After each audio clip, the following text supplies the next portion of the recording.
What's up? We're live.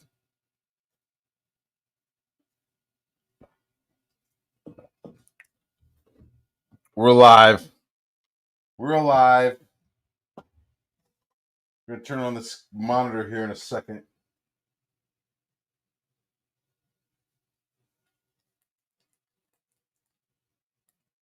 A little bit behind right now, but that's okay. Just a big sweet shout out to this little fella right here, Daniel Penny. He's been acquitted. New York City trial. Not guilty. Though I want to say he's guilty of bad hair.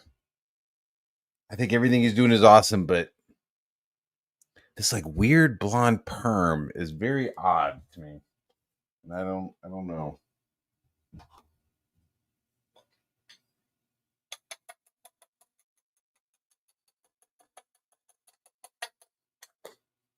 I promise I'm going to turn on my camera here in a second.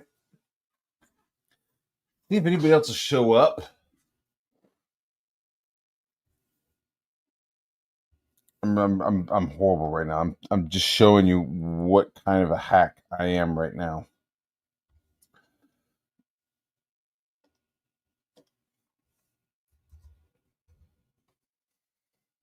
You know, when you're hacking and you're not sure what to do, you just fall back on the chat. Fall back on the chat. We got Rob. Bill Abraham Lincoln. Yeah, buddy. Look at that. Oh, I love you, Mandy. Love you, Mandy. Here's Dale. Homeless in the alleyway using copies of Gem Shock to sleep in. It's very thin. It's very Sinatra.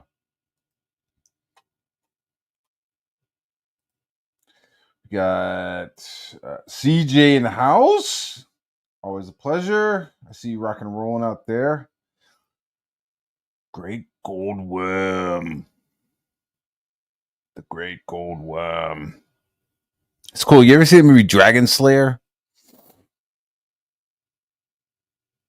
It's a dope movie. It's got a dragon in it, and like the guy, the wizard, he like names or calls out the name of the dragon, and it's like Vermithrus Rex or something like that. It's like some kind of like Latin name, and it means like worm from the hole or something like that. It's like some gnarly like Latin term for this dragon. A Vermithrax Rex. Fuck, I can't remember it. It's been a long time since I had to come up with some Latin on the fly. So, Shadowpunk. Oh shit! Sorry, Edwin. Sorry, sir. Sorry. I know, and I still feel like I'm late right now. I don't feel like I'm here yet. Got beep boop bop. What's going on, Bat Sauce? So I did an illustration for Bat Sauce, and it looks like it's gonna get used for a little bit more than what we intended. So I've got to go back and I guess add some background, not add background, but add some edging to it. You know what I mean? Like the artwork needs like another 2 inches or something on the top, and another inch on the bottom, and then like another inch on both sides, something like that. I need to find out the actual dimensions of how much I need to add, and then I'll whip that up. I gotta do that for Bat Sauce, and then I gotta do Woodrow's ad. I did told him I would do him an ad, so I gotta do that pronto. Also on the side, I gotta do another giant 12x12 painting. Thumbnails for the painting are due by the 13th, the 12th or the 13th of December. I don't know. I'm gonna send in. When I say I don't know, it could be 12th, it could be the 13th, but I'm gonna send them in ahead of time. Then we're gonna have approvals by the 17th.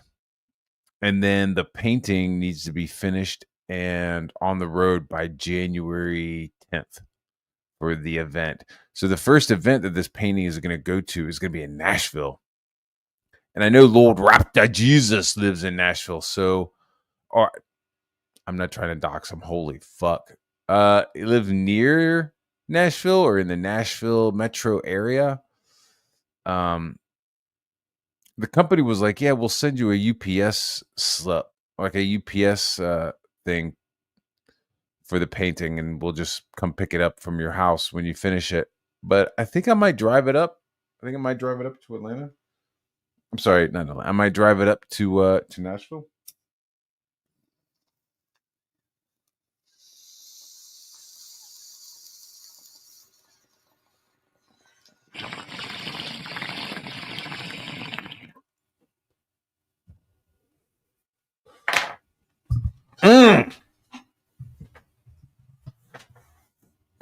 Haven't been smoking weed yet all day. And that's my first bong hit for the day.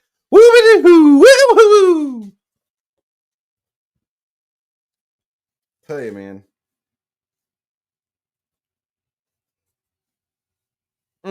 If you could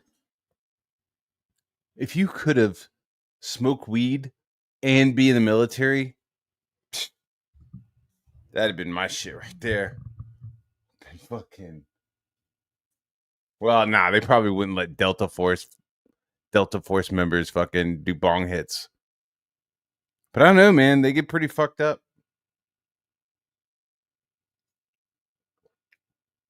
I've seen some.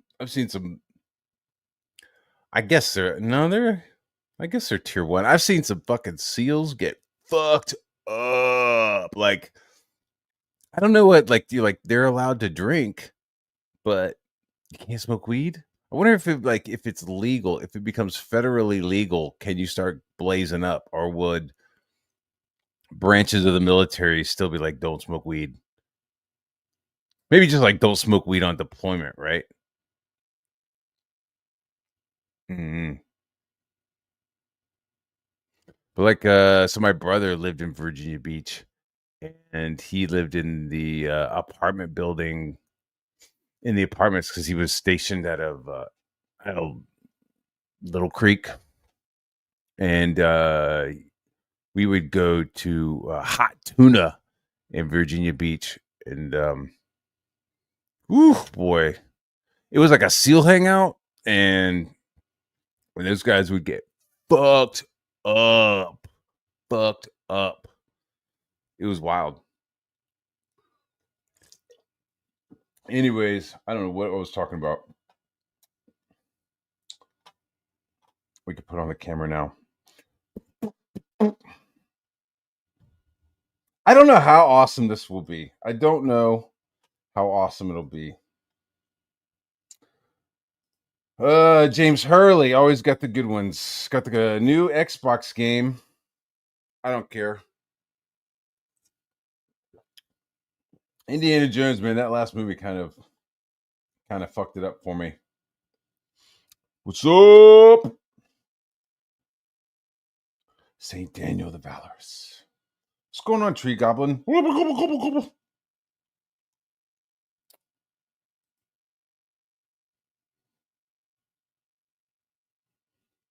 Has he ever watched the movie? How is Ricada comparing himself to a fucking serial killer? Like, it's gross. Kinda.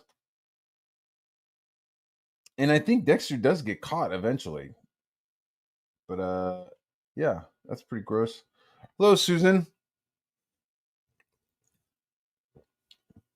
I'm sitting here drinking a Red Bull, and then I'm gonna switch over to a Hopsecutioner.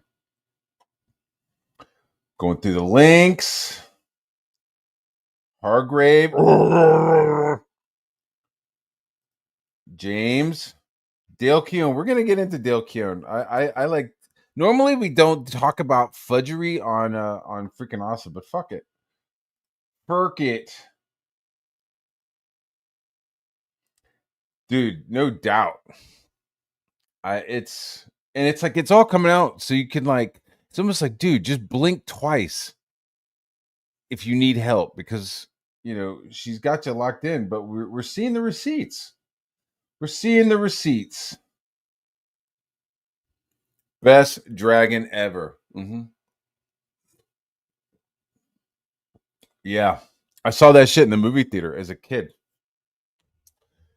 It's pretty dope. So Disney, they had to create a new production company or a new distribution. Like, they didn't want to do it through Buena Vista. They did it through like Touchstone or something like that. There was like a story about how it's a Disney movie, but it's dark as fuck. And so they were like, well, let's not put it out under Disney. Let's put it out under something else. I think it might have been Touchstone is the company that they generated, that they created. Excuse me, I could be wrong. But dope fucking movie. The chick, right? So there's this chick in the movie. First off, there's like a young guy in the movie. His career as an actor, he ends up just being like Ally McBeal. He just ends up being some fucking twink on Ally McBeal. He's it's crazy. He goes from being the apprentice, sorcerer's apprentice in Dragon Slayer, to being Yanji in fucking Ghostbusters Part 2, right? He is a Vega. Yeah, he's a Vega. You have a baby? No, I see you have a baby. That guy. So then he goes off, and it's like it's like he didn't hit puberty. Like, he's got the same hair, dude. We're going full circle. The universe is making us go in circles. He had the same hair as this fucking Daniel Penny fella. It's kind of like blonde perm. But this guy looks like he hit puberty and kind of grew up. But the guy from Dragon Slayer, like, never really hit puberty. But it's dope. There's a scene in the movie where Daniel Perry's younger brother, goes into the cave and fucking kills the baby dragons. Right? So there's these little baby dragons, and they look like French bulldogs. And he's got to beat the fuck out of them with a stick, and then he like chops another one's head off. So they're all like fucked up and dead. So you got this fucking dragon fucking like walking through the cave, and it's really cool because at some parts you're not sure of the size really, but they do a really good job, and like, so you see the guy fighting the baby dragons, and they're like the size of like 40-pound French bulldogs or something, right? And then when the dragon comes in and starts like nudging the baby dragons, the dead baby dragons, they're like little tiny, they're like smaller, and you're like, oh shit, that's kind of a big dragon.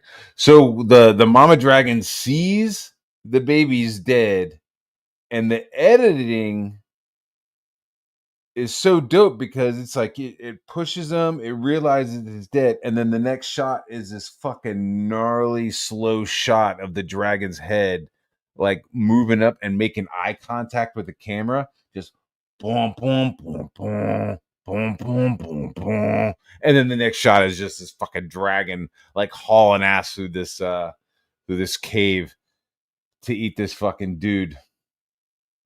Fucking great movie, dude. Really good movie. I like that the magic is like super fucking subtle. Like, it's almost like Game of Thrones magic, where it's like there's some magic, but it's like real fucking like forced and real, like there's some shit going on. You know what I mean? Like, it's not just everybody is like using it, but it's also an interesting thing of like this one of the last magical amulets. It like gets crushed, and then Christianity comes in. I don't know. There's like, because it's like the beginning of Christianity in this movie. It's almost like people are still like, it's like right after the fall of Rome or something. It's fucking the movie Dragon Slayer. Like, the production value is awesome. Like, they put a lot of work into those costumes in the village. It's like it could have been just. I think it looks maybe a little better than Vikings. Honestly, I'm like talking mad shit about Dragon Slayer. I like that movie. I like that movie. Sometimes when you cry and you both break down inside, make sure your piss bottles are empty. You'll never get that smell out of the carpet if they spill. Don't forget to empty your piss bottles, Dale. Oh. What's going on? I think I'm done. Mm.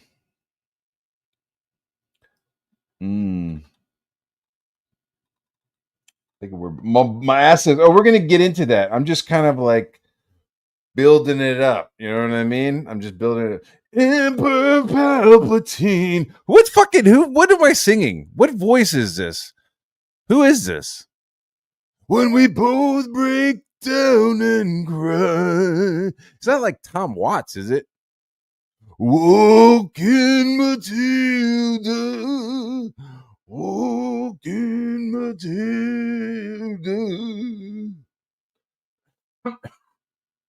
Holy shit.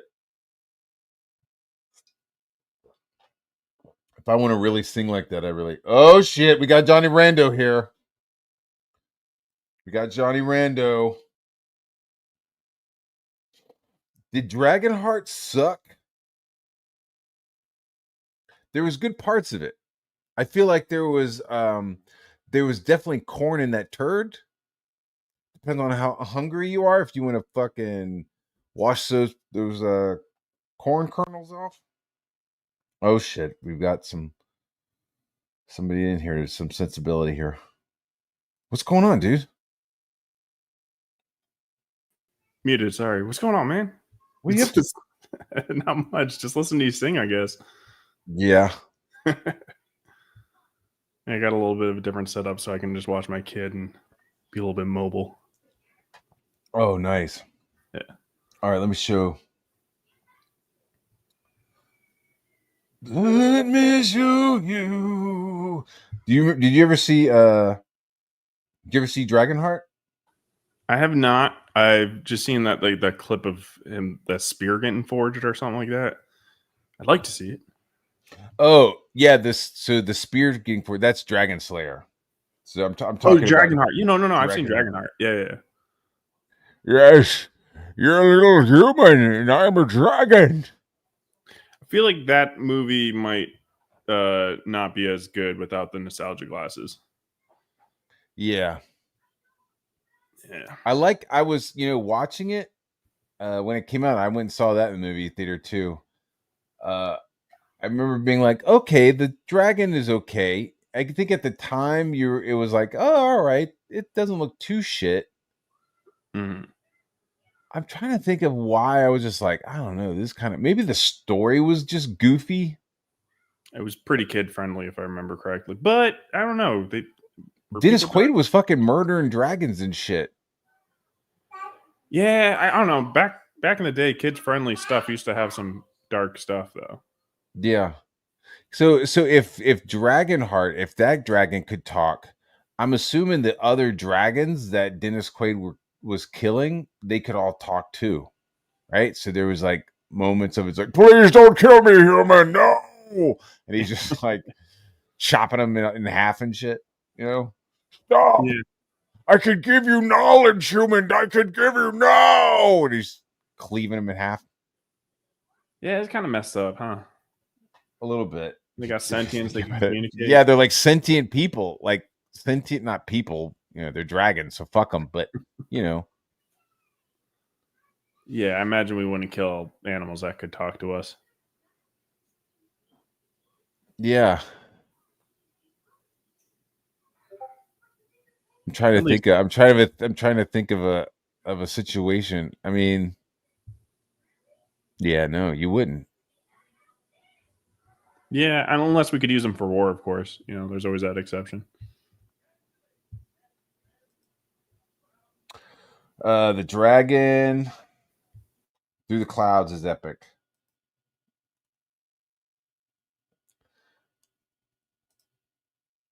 Hail! What's going on, Ryan? This guy has got the fucking wardrobe, dude. I mean, he's living his best life out there What do in you mean he's bright got the colors. wardrobe?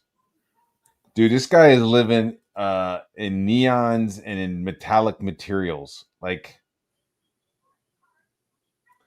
I live my life in grays and earth tones, and this guy is Yeah. living in 2028. He's living like 100 years in the future. Yeah. He coordinates. I think he like coordinates his sneakers with like his whole outfit. He puts a lot of effort into it. Yeah, it's a little much, but Oh, you gotta appreciate it, dude. You gotta appreciate it. yeah. I do, at least. So I got an idea for my show. I'm curious what you think. Let me Get hear it. 2 writers, preferably writers, and get them to debate their projects and to see who can win or win over the chat for like a 20-minute segment or something like that. Think that'd be fun? Like, who's got the best characters? Explain yourself. Between two people, like my shit's better than your shit, and I'll explain why. Mm-hmm. Right? Like, you got to be able to, like, it doesn't matter who's like, I mean, I guess you can't prove who's factually right, but like, it's about who can make the better arguments about why the character's better or story in general. Wow, that could start up some bad blood. Yeah, well, you can be gay and get your feelings hurt, or you just be like, it's a debate, we're just gonna take shots at each other. You know what I mean? Yeah. Although that might be even better if people are like, get back people that have some beef and they want to just kind of like yell at each other for a while. That'd be fun. There's been shows with that, which Yeah, is like people fucking going off on each other. This right. show's But it's happened like more that. focused. What do you think, chat? What do you think, chat? Because I could see it just like escalating into an uncomfortable situation real quick. That'd be fun. Or would you be facilitating the two people, or Yeah. would you be bringing on a new person every week to dog them? No. It would This be, week I have so and so to talk to me about his comic book. I'm going to tell him why my comic book is better. Just every no, week, a it'd be new like dude. 2 creators, get them as guests, and I got my co-host, and we would kind of facilitate the conversation. We're trying to keep it more fun, right? Like, Yeah. Like you can be like, hey man, your character sounds gay because of the things you just said in this debate, and then that person might have to try to argue why it's not gay depending on what they said. Like, So could you talk shit to somebody while they're pitching? Like if somebody was like, I don't know, it's like stereotypes on steroids. Like, could you just be like, what the fuck does that mean? yeah, exactly. Yeah, you can beef on each other's pitch and stuff like that. Yeah. All right. I don't know, man. It can get like some exposure to people, and you could just take it on the chin, and be like, ha ha ha, because you just be kind of, not totally serious about your remarks on people, like, I don't know. And also, Yeah, I'm not saying no. I'm worried about the other person. That's all. Like if it wouldn't be me. if we had a show, I mean, I guess with me, like if there was a show and it was like, we each put up one piece of art, and then we just start dogging the other person's artwork. Yeah. You know what I mean? It was like, okay, here's my piece. Here's my Private American variant cover, and then somebody's like, well, here's my fucking Frog Tony fucking cover. You know what I'm saying? Like whatever. You know what I mean? I think feel like I would fucking demolish somebody and not even. I don't know. I think the difference for me is like I got more of the book people, right? So Yeah. it's like you can't really like show something on the screen and be like, hey, this just looks like trash. You know what I mean? It would just be from what the person's trying. It'd all be like debate stuff, right? So it's not like actually attacking the person. It's just attacking the argument, essentially. Well, I mean, I wouldn't be attacking the person. You know, I Right. wouldn't, if I'm looking at their art, I wouldn't look at the person and be like, your Well, fucking haircut looks stupid. I You know meant what I like mean? It would just, it'd be like, there's no perspective. The composition looks weird. That thumb looks wonky. And then they could turn around and say whatever to me and back, yeah. Well, you're talking so like you show a piece of art, right? It's one page. You can very easily point out or something like that, something that looks wrong, right? Somebody's got a 240 page book. They're not looking at any of the pages. You're just listening to the person describe it, right? So you'd be attacking what the person's describing, not necessarily the actual work. Yeah. I hear you. Yeah. So how it would work in my mind, but maybe not. The only thing you could do is do it and then it fail. That's true. Yeah. Like, fuck it. Like, it might kick off. I don't know. Yeah. I would watch it, Yeah. if it started to get saucy, if they started to get cheeky about it, you know what I mean? Like, what are you talking about? You don't even have 3 acts. Where's your shit? Where's your fucking hero's journey? Hero journey to the toilet. Yeah. Well, and it's like if you don't argue that you have a hero's journey in there, like that would leave you open for attack by somebody who can pick that apart. But that doesn't necessarily mean that the book's missing at all. But again, you'd have to have tough skin to be able to be like, oh, if I don't argue well, might hurt perception a little bit. Or you could be like, somebody who's like, yeah, if I don't do well, like, who cares? I'm just doing this kind of for fun. And maybe I don't sell many from this show. You know what I mean? Yeah.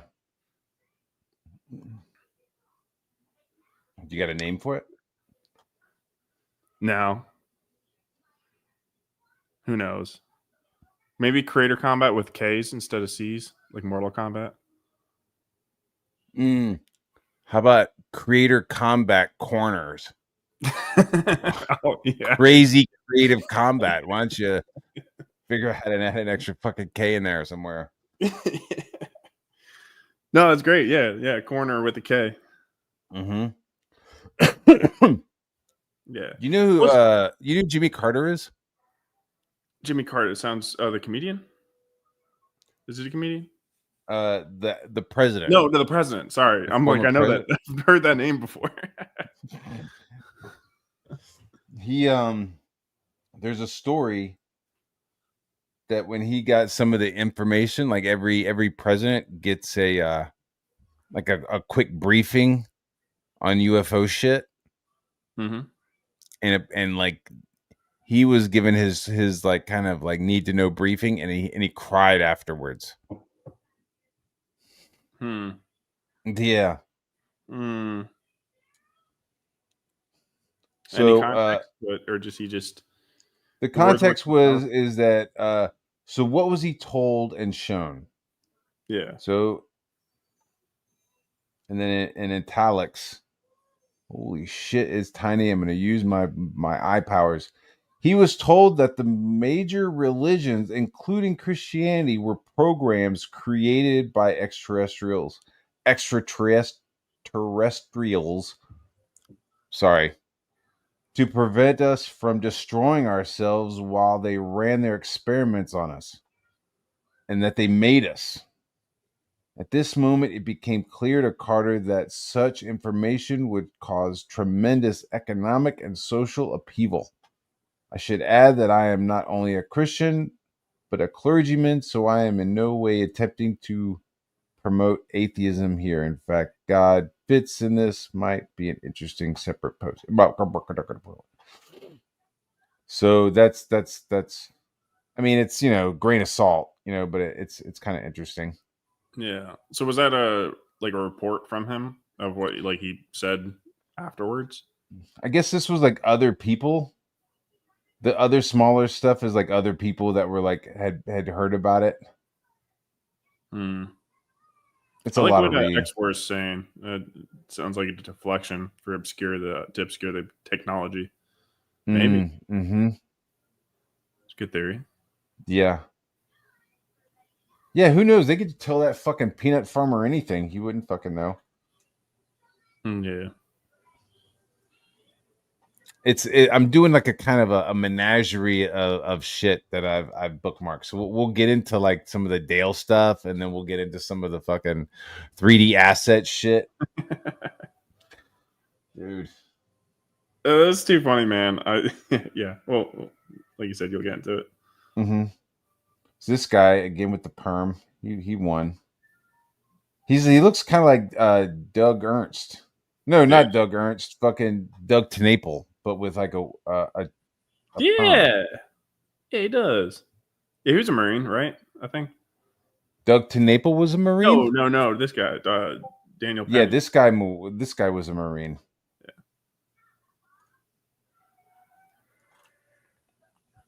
This is outside the courthouse. They're already getting poopy pants. Yeah. Don't do the right thing. BLMs. Yeah, you'll have a riot come after you if you do the right thing. Right. So it's not. I mean, the whole situation was bad. It's not like it's like open season on Michael Jackson impersonators or anything. Yeah, That's kind of dope looking. that is dope. Yeah, is that a propane? Is Hank Hill? Looks like propane tank in the back. It does, doesn't it?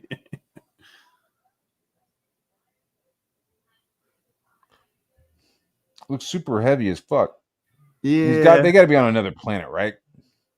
yeah. I'm not sure if I like too much. I like everything else. Just I'm not sure about the shape of the back.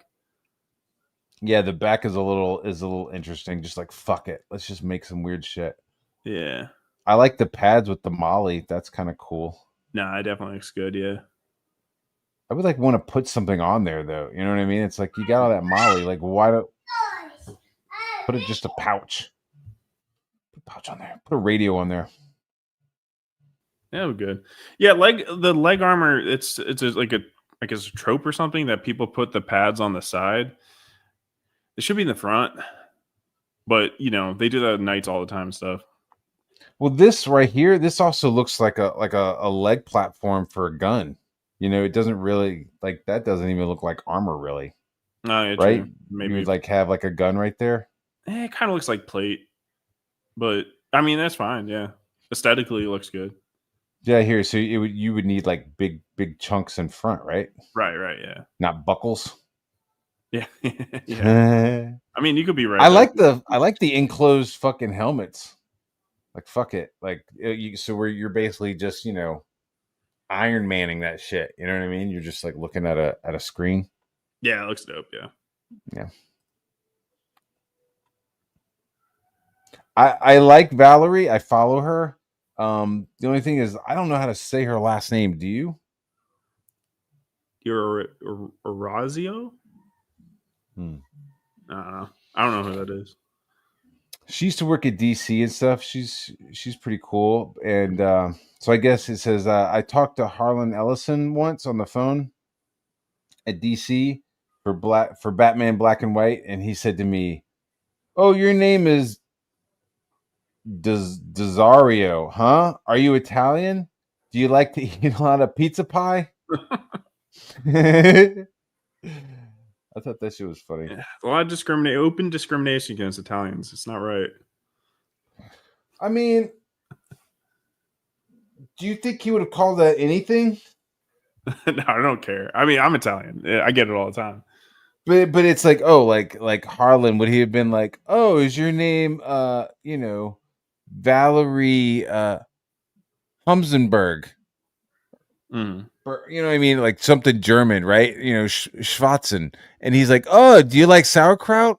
You eat a lot of sauerkraut? Like I have a feeling like that's what he would have done. Like whatever her last name was, he would have like said something that was stereotype. I might be biased here because I'm Italian, but it's like I hear stuff just like this all the time. I mean, I'll hear like pretty offensive stuff too. Somebody be like, "Oh, you're Italian? Yeah, you got a greasy face, huh?" I'm like, "What? Somebody says that to you?" I'm not even kidding, man. Yeah. And I'm like, Like well, when it's you were in the kind of true. military, were they doing that? They were just like trying to find out like what your thing was. Uh, yeah. I mean, that this was outside. Like specifically, I'm thinking more of something that happened outside. Mm. But yeah, no. I mean, it ain't wrong. Like I Yeah. take showers a lot. You know. You take showers a lot. You heard it here, folks. Bat sauce takes showers. So when I in the city, like when you're like in the South, like it's like everybody's just kind of like either white or not. But like Yeah. when I moved to the city, or when I was staying there in the summer, what's going on, Edwin? What's up? So I would go, in their summer, and they would be like, "Hey, what are you?" And I'd be like, "What? I'm white." And they'd be like, "No, no, no. Like, what are you?" What And be like, "Oh, flavor I'm vanilla? yeah." I'd be like, I'm German," and they'd be like, "Oh, you fucking kraut." Like they would just start hammering on like, on the kraut and sauerkraut and shit. You know what I mean? It was like it's kind of Got funny. problems with crowd, I guess. Yeah, they say, "What's up, Jerry?" Very weird. What's going on, Man, Ed? How are you doing? I'm doing well, I think. I was looking at this comment by Valerie. It almost is. It's like that old Dean Martin song, "When the moon hits your eyes like a big pizza Like a pie." big pizza pie. That's amore. How do you pronounce her last name? Let's see, Valerie D. Probably Orazio. D'Orazio. D. Orazio. sounds about right. Yeah. So if her last name was German, Harlan Ellison would have offered her the schnitzel, if you get what I mean. Yeah. Yeah.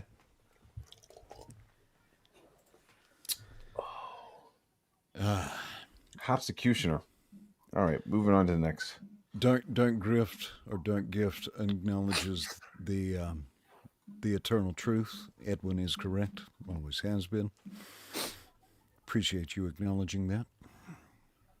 I know. Let me get on this chat here. It's moving fast.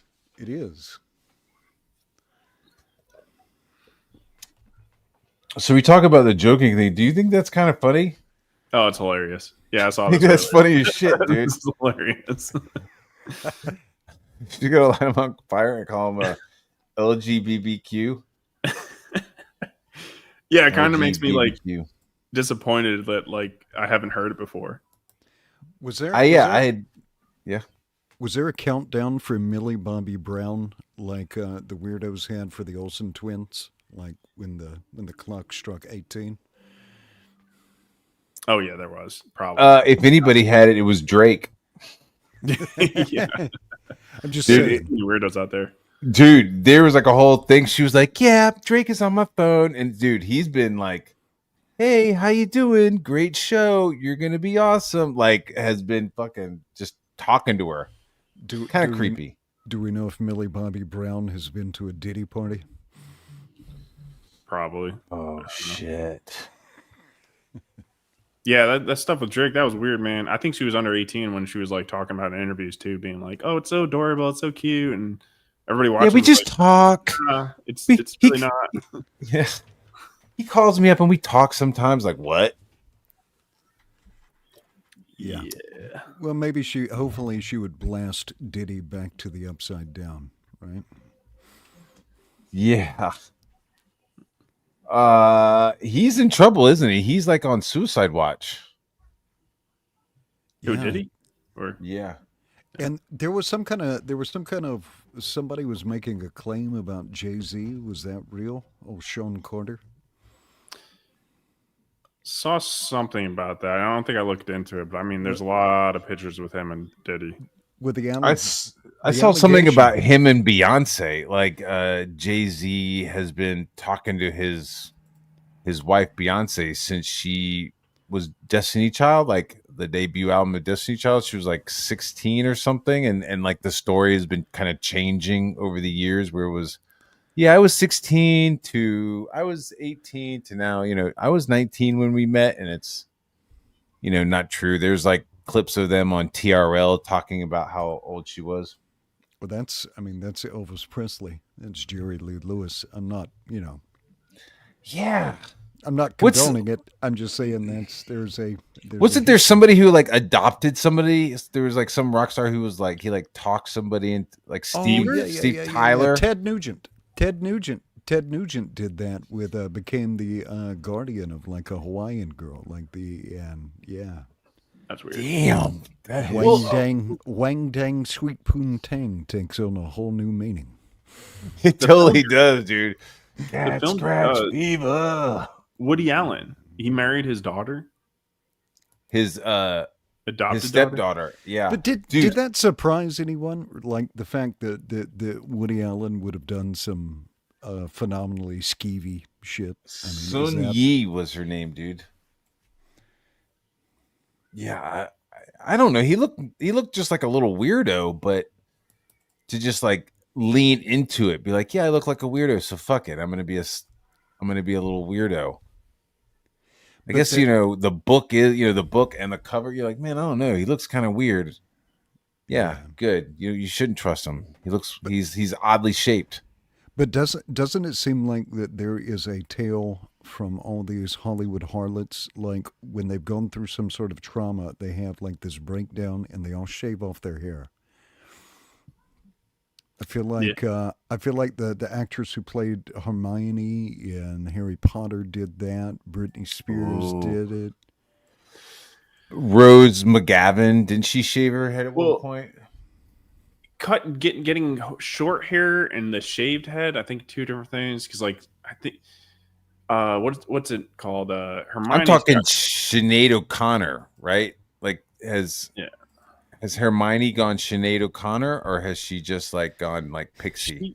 She Pixie, right? And she got like really into the feminist stuff, and I think that she needs a steak, dude. She looks like she needs some meat. Vegetarian diets don't seem to be conducive to gentle aging. No, it makes her look saggy and gray. Sorry.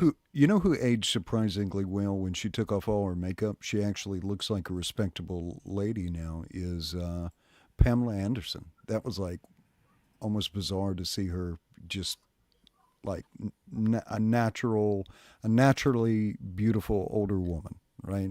Beautiful in the way that an older woman is beautiful. Yeah. She wasn't like, oh my God, like bombshell. She looked like somebody you would see at Walmart. What is this? This is we're getting into the sauce now. Oh. This is some of that stuff between Dale and somebody else talking about Mandy and the payment. Because he was like, oh, I've been getting paid. I've been getting paid, and then this stuff was like.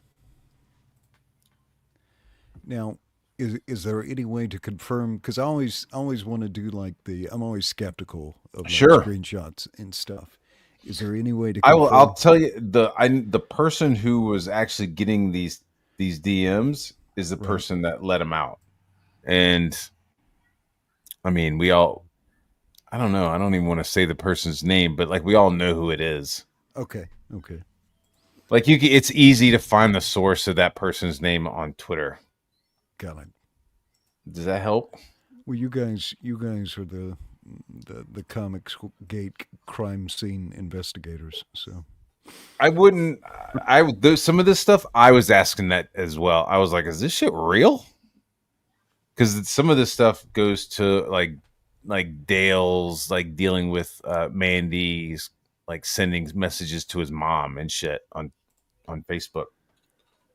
Part of it because it all seems so weak and degenerate. It's so sad. It's like, all right, you had a reputation of being like a lot of people's favorite childhood artist. Like I wasn't a Pitt fan, but I know a lot of people who loved it. And now you've been kind of like sucked into some kind of honey trap. This trailer park, succubus finger blasting herself on camera for free art. It's so sordid and sad. It's so sad because you're watching and you're going, yo, man, like she was doing weird shit with several other people, and then she had a whole other career, which is whatever. But once she came into Comicsgate and started doing that with artists, that was when, it's like, ooh, brother. And he didn't know, and now he's all wrapped up into it. It is sad. It is sad because I have like Dragon Ring, dude. I have like some of his early independent work. There was it's about a band like that has like a demon in it, and this dude shows up and he's wearing this ring, and he fucking sees who the demon is, and they have like a big cool fight in the alleyway. Like I have some of his early stuff, so I was super psyched on Dale Keown, and to be streaming with him was pretty cool. For him to have a cover to Rambo is dope as shit, but like, yeah, today he just went fucking sideways, and I don't know. He's trying to like deflect from the shit that's coming out. Maybe it's he's probably still trying to get paid, so he's probably. This is all conjecture and speculation, but he's like waiting for that check to clear before he finally, has had enough of being degraded, or maybe he's just been broken at this point. It looked like when he was interacting with Comicsgate, I've seen like a few streams of him, and it looks like his physical condition has been degraded. Like it has literally sucked the life out of him. He was the one in the video clip that was like pass out on stream, right? I think there's one where he falls off his chair, talking about how he loves Mandy, which is yeah. There's a whole bunch of "I love you, Mandy." There's a part where I think he like pulls out his stuff. He like knocks over piss bottles. His streaming has been interesting. I think he has more subscribers than I do from the stream where he fell asleep at his chair. Like he was just like fucking asleep. This is the element about Comicsgate that I don't like is like the well, there's many, but one of the worst is like it seems to center around like self-destruction and degradation. Now, let's put all the caveats here. All these things are alleged. We don't know what happened except what we saw with our own eyes. Yeah. Yeah. But, Mandy, I feel like maybe was it Dean and Vicky who posted like a mugshot of her? She was arrested for some sort of distribution. Okay, if we're going to, so Dean and Vicky, I don't know if it was distribution. No, I don't recall if it was distribution. They did have mugshots related to drugs, right? Yeah, am I misremembering? Someone please correct me in the chat if I'm wrong. I'm not. You were right up into distribution. That's when I was like, I'm not sure if that's true. That's where I'm like, because it might have just been like possession of some of something, and I don't even know if it was just like a bowl and some weed, or if she had a fucking bag of like, crystal blue persuasion. I don't know if she had like some meth on her or what, but sure. It wasn't good. And then she has like a whole career before Comicsgate that's like pretty wild and pretty gnarly.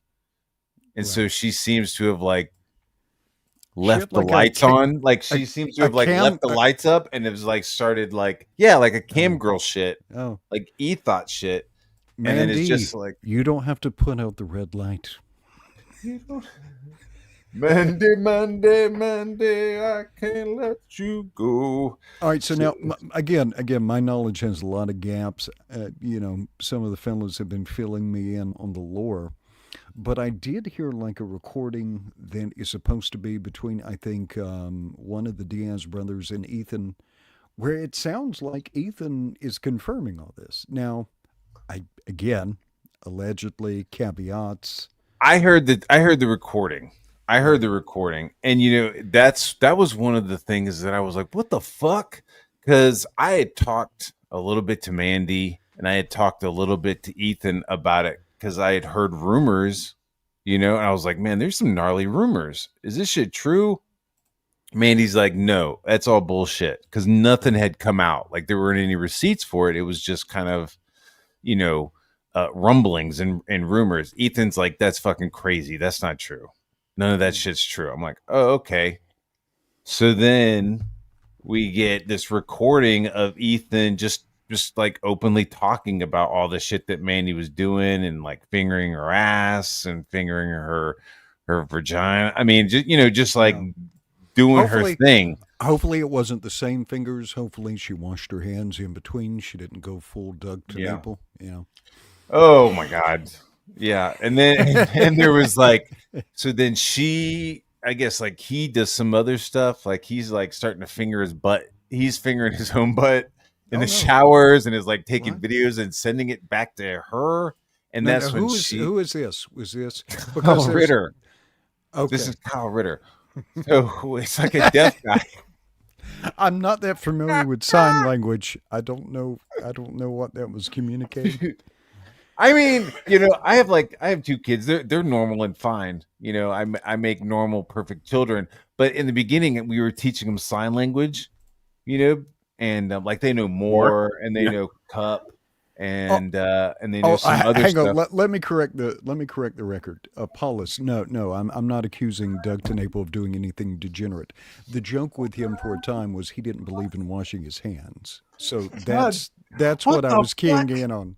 I was more keying in on the hygiene practices rather than the. Yeah. Is he joking? He doesn't believe in washing his hands? I think it might have been a bit, but it might have been real too. Doug is a neat individual, highly contrarian.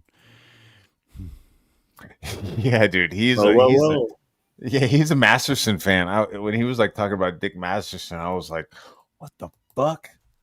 Luckily, Wiggles was like, well, you're a better Christian than I am.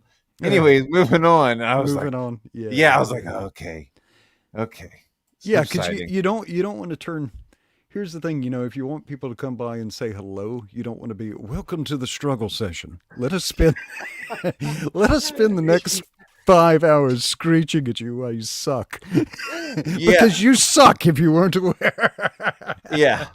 It was like I just watched Excalibur recently, and I was just thinking about it. It was like, okay, so he had like come over and was having a banquet, and I was just suddenly like, I put my hand on my sword. Suddenly, I was like, what the fuck is this guy saying?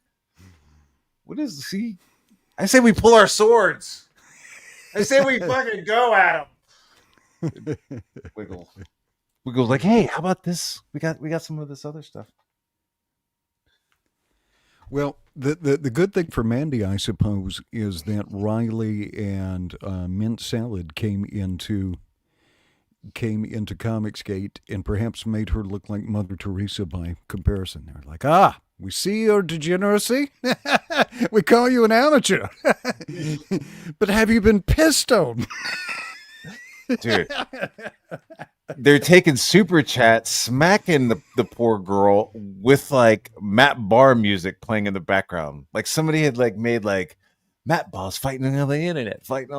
Matt Barr's fighting on the internet. Like somebody had like made some fucking techno music, and that's playing in the background while he's slapping her for super chats. It's the fucking it's gnarly as shit, dude. I swear to God, dude. When this stuff started happening, that's why I was just like, look, I need to go to church. Okay, yes. I need to go. I need to find a Lutheran church as quick as I can, and I just need to talk to some Jesus. You know what I'm saying? Like it was like, this is fucking crazy, dude. Like I joined Comicgate to be like, fuck gay Superman. That's fucking stupid. Not. Yeah. Hey, here's my frog comic book, and here's some links to some piss porn with an autistic chick. Like, what the fuck? I know. Girlfriend, let's pee on her. Yeah, and this is after she'd already been like pulled out and groomed by Dick Masterson out of her foster home. You know what I mean? Dude. So Mint Salad was like some chick who was like watching the show, and she was in a foster home, and so Mint Salad was like sending him art and doing shit, and then Dick Masterson kind of wooed her over and out into Los Angeles. Fucking turned her into a sexual asset. Convince her to run from her parents because drawing furry porn is more important. Now, how is any of this an improvement over kind of progressive weenies at Marvel and DC Comics who how is this an improvement? I don't know. I don't know. But it's like when you talk about them, it's like, oh, hey, like you're not supposed to talk about them because they're backers. But it's like they're more than backers. They're like provocateurs. You know what I mean? And it's like when you go into like proactive trolling and shit, like you're no longer just like a backer, you know? Well, Am I wrong? Like if they've sent super chats into shows to fuck with people so that they can then create content for their own show. So it's I don't know, there's something skeezy about it. You know what I mean? There's just something You're not wrong. But icky. where are the adults who are like, maybe don't slap women around and Dude, there's no fathers, dude. These people have Maybe don't be on them. Dude, these people have forgotten the face of their fathers. For real. They just I don't know. I don't know what's going on with these people. Yeah. Same with Ethan. Like his dad just fucking shows up recently. Like who the fuck knows what's going on with these people? Hey, I'm going to get some milk in your copy of Cyberfrog. I'll be back. Yeah, the fucked up thing though, like his dad was like, all right, you keep working on Cyberfrog, son. I'm gonna get some cigarettes, and like leaves, starts a whole nother family, and then comes back and then Ethan's still working on Cyberfrog. Oh. So what do you think about so here's I guess we're sliding into some other shit. Cool. Is the assets. I mean, the whole campaign is something to talk about. Is it? Do you have a link to the campaign?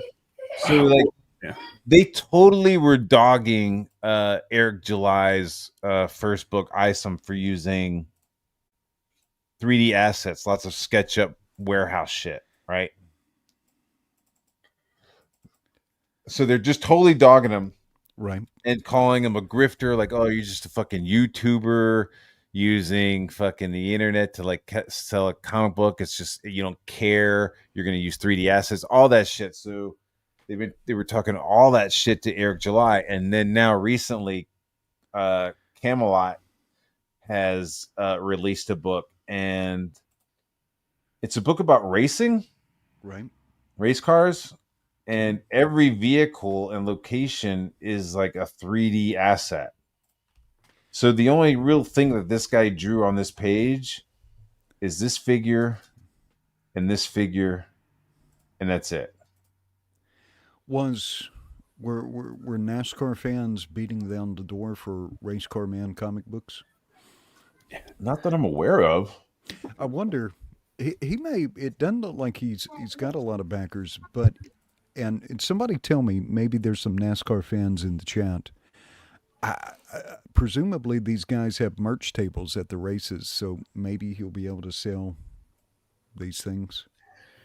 I mean, so it's been covered, right? But the sales he's got right now, it's a little misleading because some of the other stuff he's selling, like NASCAR tickets. He is a NASCAR driver, YouTuber first, but yeah, this is just essentially self-insert comic that he's made.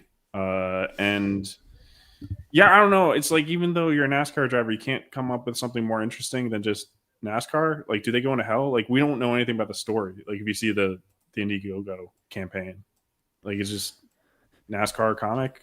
Okay. Well, I feel like there is a missed opportunity here, because if I was going to lead with a NASCAR graphic novel, I would star and feature a character based on NASCAR legend Dick Trickle. And I feel like Dick Trickle would be very popular with the existing Comicgate market. Matt, correct me if I'm wrong. You're muted. That's why I'm so glad that you guys were here. I would have been talking for fucking half an hour. I think Dick Trickle would be a comic book. I'd love to get like.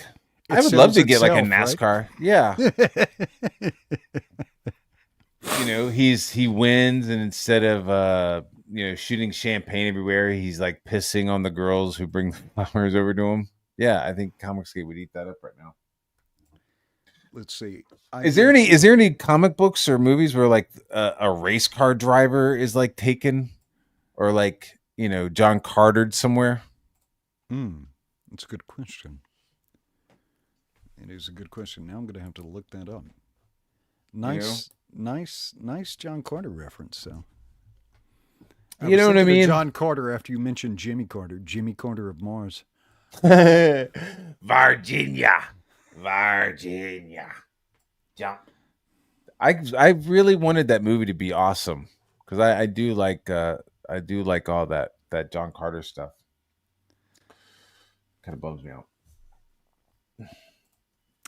So like on this page, I'm sorry, I did do some data stuff. So on this page, like that's that's a 3D asset. This is a 3D asset. So like it's maybe a couple of stuff of like an actual person. I don't know. What do you think? Do you think it's like Yeah, maybe. I guess like were we really expecting Race Car Man comic to be like high art though? I mean it's merch, right? Do you even call this a graphic novel, or is it? It's merch. It has the I find form that of a graphic disrespectful a little bit. Then, right? It's like, oh, you're just making a fucking like a Happy Meals book. Well, it is, but it is. I mean, It's like this is the shit. This is the shit you get from Shoney's. You're like, oh, thanks. Hey, I got a student of God clip. Yeah, it's Vito talking about it, but Vito ain't wrong. Yeah, show me. You got the clip up? You gonna share? It's in the private chat.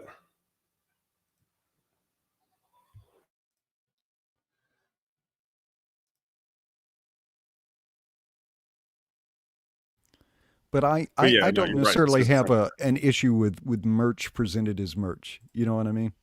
If we're not trying to pretend like it's the greatest graphic novel that ever, it's gonna fight the SJWs and defeat the evil. It's just Race Car Man merch. Yeah. Race Car Man merch. Yeah, it'd be nice if they kept the energy, for when they were trashing Eric for that reason.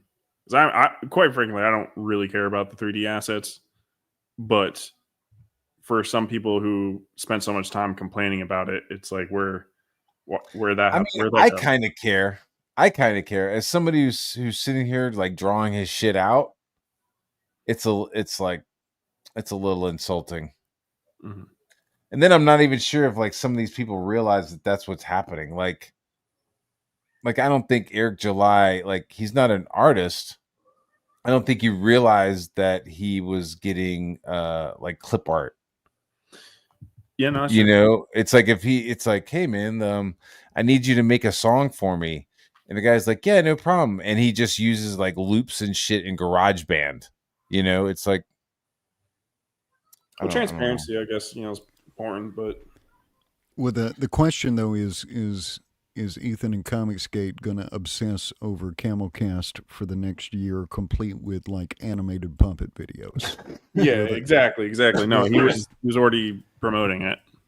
Yeah, he's already like promoting it and stuff. Like it's already like a big seller. He's a fucking Comicgate king at this point. Matt, Johnny Rando has answered your question. I have like several things open. Who's asking my questions? He says, Johnny Rando says, Free Jack is the movie where a race car driver is transported to another world. Oh, I think that's a movie with Will Ferrell. Well, hold on. I'm using my I'm the walking IMDb. Let me turn on my fucking movie Mentat mind. Free Jack. Well, Emilio Estevez. It had Emilio Estevez in it. It had It didn't have Renee Zellweger. It had Renee Russo. No, it had a fucking bitch with tits. And her name was Janine Russo. And it had Anthony Hopkins, and it had Mick Jagger. All right. It's like, I don't think he's doing anything interesting, like going to another world or something. Like, no offense to NASCAR fans, but it's like, I think we're just getting a comic of a guy driving in circles. Just left. Yeah, left just turn. Just left turns. Left Mhm. turns.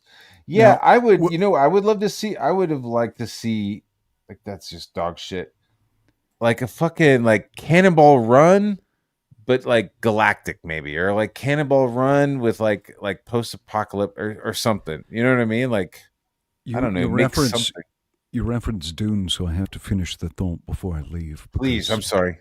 Yeah. And the thought is, it is by will alone that I set my mind in motion. It is by the juice of sappho that my thoughts acquire speed. The lips acquire stains. The stains become a warning. It is by will alone that I set my mind in motion. The Mentat.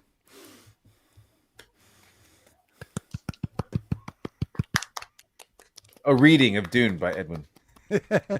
Gentlemen, I'll probably see you around this evening. I'm going to go read some Aristotle and wash this Mandy nonsense out of my mind. Do it, please. Get some mental floss. I'll see you later, buddy.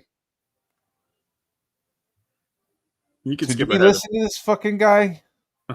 skip ahead a few minutes. All right. All these people are fucking. All these guys are cornballs. That's definitely like sketchy. Oh yeah. Okay. Like I said, it's true. You shouldn't say. Look, but I'm defending it. I'm saying it's fine that Camelot is using what looks. I think it's like samples in music, right? If you own it and say, "Yeah, I sampled this song, or I sampled this lyric." But then there's like the crowd shot and like the first. See this, and I'm not going to name any names. I'm not going to name any names. I've seen chatter in a lot of places where people are like, "We're not." I'm not going to name any names. Nice. Camelot's not really CG. I'm not going to name any dentists. It's just another YouTuber making a comic. So there is an undercurrent of people who are actively not backing the book and actively. He has time to win a moment. Letting people know. No, there's no. I don't think these people are being won over. I don't think there's a potential for them being. Let us just laugh at this shit now, they're dude. Very adamant that they're not backing this book, no matter what. Yeah, that's only probably a handful of people then. Where we were at. We went from 32 to 66. Again, you got to take into consideration. I'm sorry. I'm an asshole. He sold 550 or what's this guy talking about? Where's the shit talking? I don't know. The way he talks about it. I'm confused too. The story. This is the problem with this campaign. Okay, here we go. Go ahead. Yeah.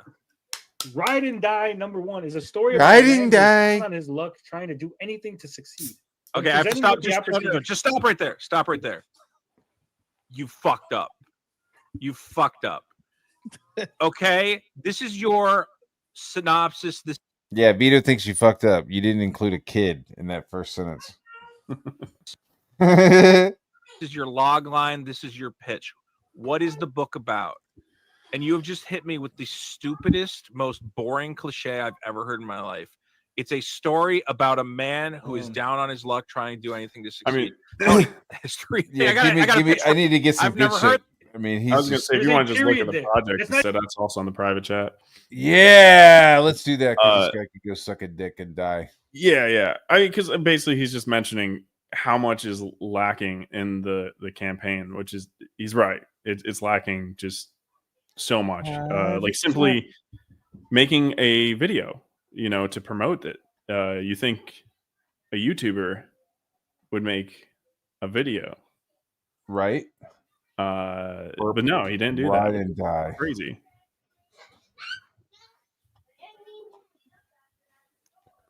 All right, can you see this? Do you hear that? Do you hear my small people?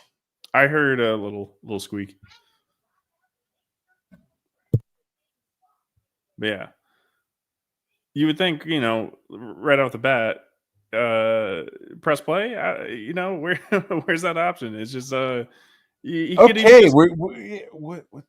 What is this? Why is that? Okay, there we go. Yeah. You could just clip out himself talking about it or something like that. I'm sure he's talked about it on his stream. Usually you like click here and there's some sort of video. Hey, click here. Yeah.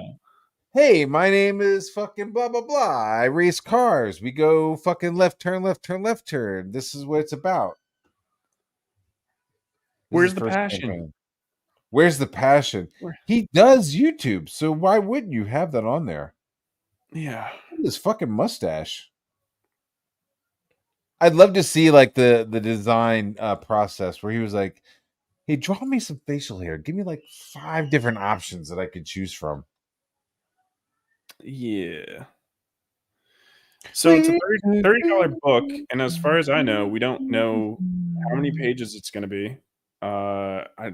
What's the estimated time? Is June? It's Comicgate though, so is it going to be done in June?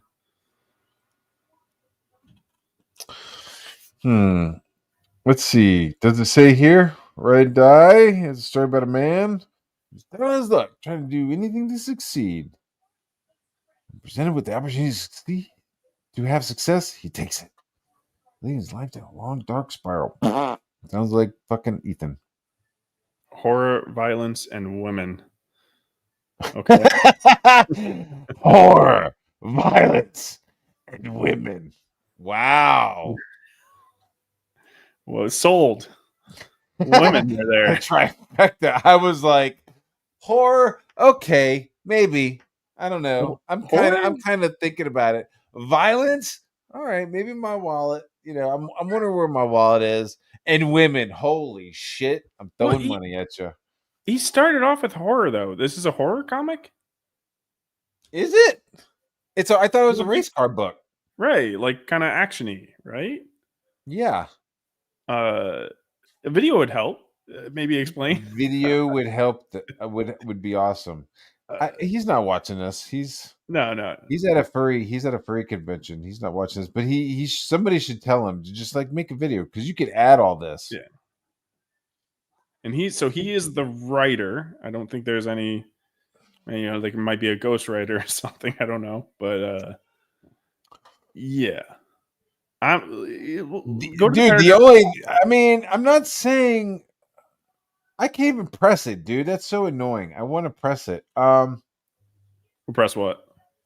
Press that. There should be like a fucking there should be like a there should be a button. Yes, very, very much agree.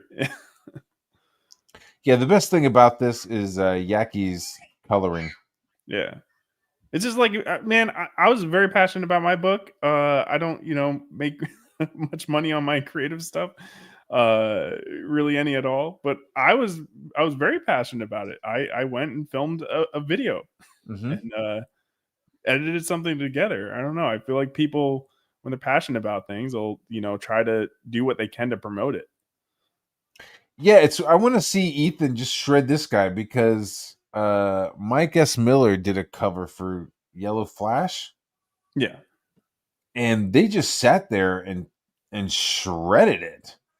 They talked about every aspect of that fucking thing. Like, look at his fucking calves. Look at the way he drew his legs. Like, just crazy. Even Malin jumped in and was like, yeah, his fists. They don't look clenched enough.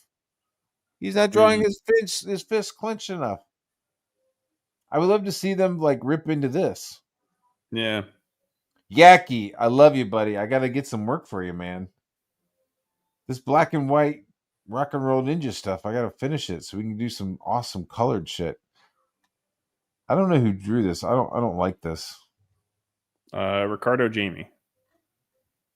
Yeah, I don't think it's his fault. I think it's just like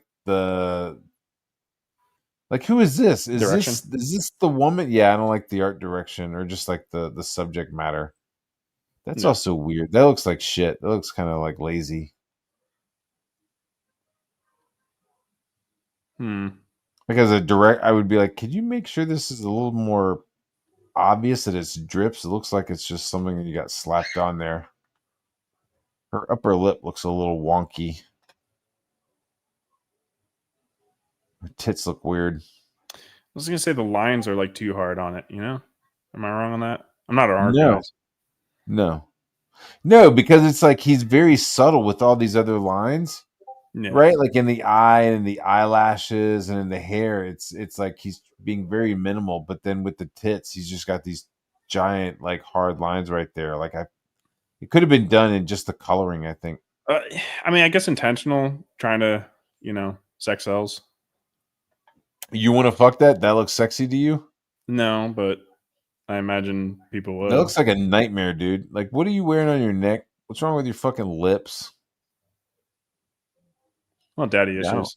That's Oh, that's a cutter for sure right there. That's a suicide girl for sure, dude. Keep your daughters off the poles, boys. That's your main job. And then, it's, hey, look, let's have a guy on the back. Look at this hand, dude. I don't know if you can see it, but this hand is like just like straight up grabbing that guy's dick. yeah, it is. Like amazing. Like, look, we got to lift this guy. Oh, I need a good hold. Let me grab him by the dick. This right here, the skull inside the helmet, that's a cool thing. That's kind of cool. Like I feel like that could have been more emphasized within the layout. Yeah, I like the subtlety though. You do? Okay. Yeah. Because I like that idea a lot. That I'm like, oh shit, that'd be dope if like the bottom of this was just like the visor of it. And then also I wish there was a little bit more separation on the top of this car, like maybe some rim lighting, to kind of like separate it. Maybe have another car. I don't know. Maybe just like a silhouette of other cars to show. I'm being a dick. Yes. Yeah. This guy doesn't have pecs. He just has like a fucking 16 pack. Like it's just like his abs. His abs he's got abs to his neck. And he's got four nipples. He's got a nipple right there. He's got a nipple right there. He's got a nipple right there, and then he's got four nipples. He's got nipples like the spider's got eyes, dude. So from this cover, I'm like, okay, so are demons involved, or is it just kind of like he's just trying to be like artistic or whatever? I don't know. Like, there's nothing described about what the story is, or maybe there is, and I just missed it. It's so fucking flat, dude. Who fucking salty? Fucking no wonder. Just flat as fuck, dude. It's just everything looks like it just looks flat, dude. The arm looks wonky. I don't know, man. That looks like shit. This guy paid me to do a cover. Yeah. The salty guy, he has a book called Johnny Be Good or something. I don't remember what it was. Oh, this is kind of money. That looks kind of monster, dude. That looks Bisley? Oh, yeah, dog. Yeah, I wish he got it colored. Cool. Oh, I like it uncolored. That shit makes me fucking leak. Love it, dude. Hold on, I can't talk like that. Yeah. Yeah, I think that is Cecil behind him, Mango. Yeah, you got Cecil back there. I don't like. Yeah, it's just like his face is just like, let me look straight at you. She's just looking straight at you. There's a lot of people staring at you. Yeah. Yeah, I don't know. I don't really like it. It's not very dramatic and dynamic. It's not dynamic at all. Yeah. It looks very one-dimensional. There's something about it that's very odd. So this guy hires me to draw a cover, right? So I send him like 3 or 4 thumbnails. You know what's up, right? I've worked with you. So I send him like 3 or 4 thumbnails. He picks one. He picks one as like, hey, instead of the guy, can you switch it so it's the girl in the front and the guy's in the background? No problem. I do that. I send it to him. Show him like work in progress. Like, here's my pencils. It was all digital. Here's my pencils. Here's my this. Hey, how about that? Like, just showing him. And every time he's like, it's awesome, awesome, awesome. Then, yeah, sorry. No, sorry, my kid. Yeah, dad dude. I hear you, dude. So then, I finish it on time. No, like, hey man, I'm waiting on your shit. I need it to fit. Nothing like that. He gave me a time. I did it. He paid me, because he was Comicgate, and because he's just trying to get his book, just like everybody else. I'm like, pay me what you want, right? Like, I get it. Like, everybody's like trying to make a fucking comic book. They're all strapped. Like, pay me what you want. It's not a big deal. I like to draw. I'm gonna be drawing anyways. So fucking give me something. So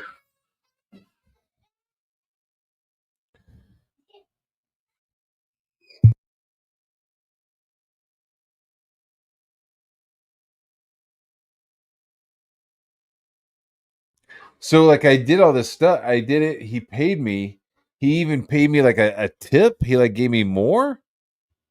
Didn't ask for that. He gave me more. And then he came on to this show, Frickin Awesome. He came on with Wiggles. They started talking politics, and Wiggles just fucking bodied him. Like, this guy, like he thought he knew shit, and Wiggles fucking took him to school. So he took it personally or wanted. Dude, he took it mad personal. Like, you guys are talking about fucking income tax. Like, nobody should be taking this personal, and he did. And he fucking like sent me a fucking long DM. He said Wiggles a long DM, and everybody was like, dude, it's fine, dude. Like, just fucking, it's not a big deal. It's fine. Then a couple weeks later, he's like sending fucking super chats to Ethan. Like, hey, here's $100. Like, yeah, I hired Matt to do a cover, and I had to have somebody else like fix it and redo it. And it's totally ruined. And then he sends in like another super chat of like $20 and is like, I can't use it because Matt Barr drew it. I can't use this artwork at all. Like, it was just ridiculous, dude. Completely ridiculous. It was just fucking bizarre, dude. And then and then when I was like, what the fuck are you doing, dude? Like, I DM'd him, right? I'm like, what are you doing? And he like blocks me. It's like, dude, you're a fucking faggot, dude. You're a fag. So, anyways, so that's my story about Salty, the cum drinker. It's so weird, dude, to have to like deal with some of these people. Like, you want to like be a part of the community, and you want to like work with people, but sometimes you just like run into somebody who's just a fucking weirdo, and like not in a good way. You know what I'm saying? Does that make sense? Like, sometimes you're like, oh, this guy's kind of weird, but it's okay because it's fun.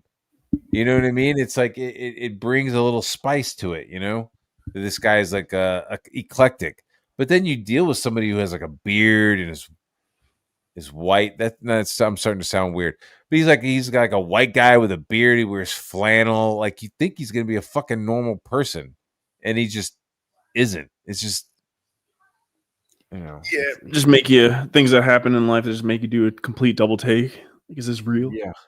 Yeah. See, okay, so right here, like, that would be cool if there was a skull. Like, if he had the helmet differently and you just had like a skull kind of a vibe to it, that'd be kind of cool. That's not we're at the panels, I guess, right now. Yeah, I don't know. I think this is probably drawing from a photo. And then here's a car from a 3D asset.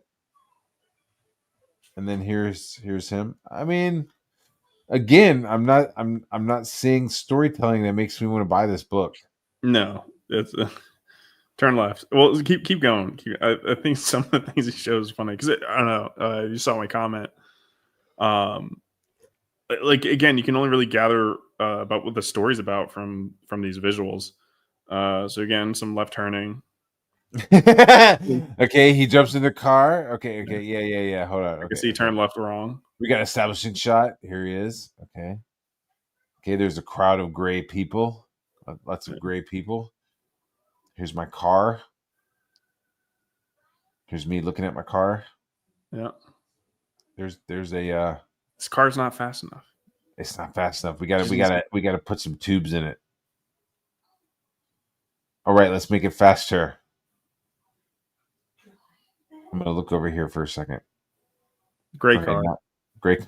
I assume you'll have a cyber frog car in the comic too. Dude. What the fuck? Where's the cyber frog paint job that everybody paid for? How long did that survive? Well, he's on a journey. He's got to start off with the gray, boring car. Holy fuck, dude! This should. Oh my god! All right, so he's getting into his boring gray car with no decals or anything on it. This is where you can tell that it's a bullshit. Like this, like nobody tried to draw that. Like somebody just like pasteurized the drawing, dude. Like if you're gonna, all right, so if you're gonna use a 3D asset, you bring it in, you use it for your penciling, and then you throw it the fuck away, and then you start inking that pencils. Then you've gotten rid of the any like aspect of the fucking 3D model. You don't just take a 3D model, bring it in, pasteurize it, posterize it, and then plop it into place. Yeah, dude. Yeah, posterize. It takes it down to like a black and white image. You know what I mean? So it's like, oh, let me just drop this thing. So it's like what bothers me. It's like, okay, so Wally Wood. Do you know who Wally Wood is? I don't. No. Wally Wood is an old school illustrator. His assistant was Larry Hama, the guy who ended up doing like G.I. Joe and all kinds of shit. Yeah. There's a photo of Larry inside the Marvel offices with an AR.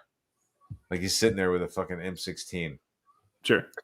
So Wally Wood had this thing, and it was, if you can't draw it, trace it. And if you can't trace it, paste it.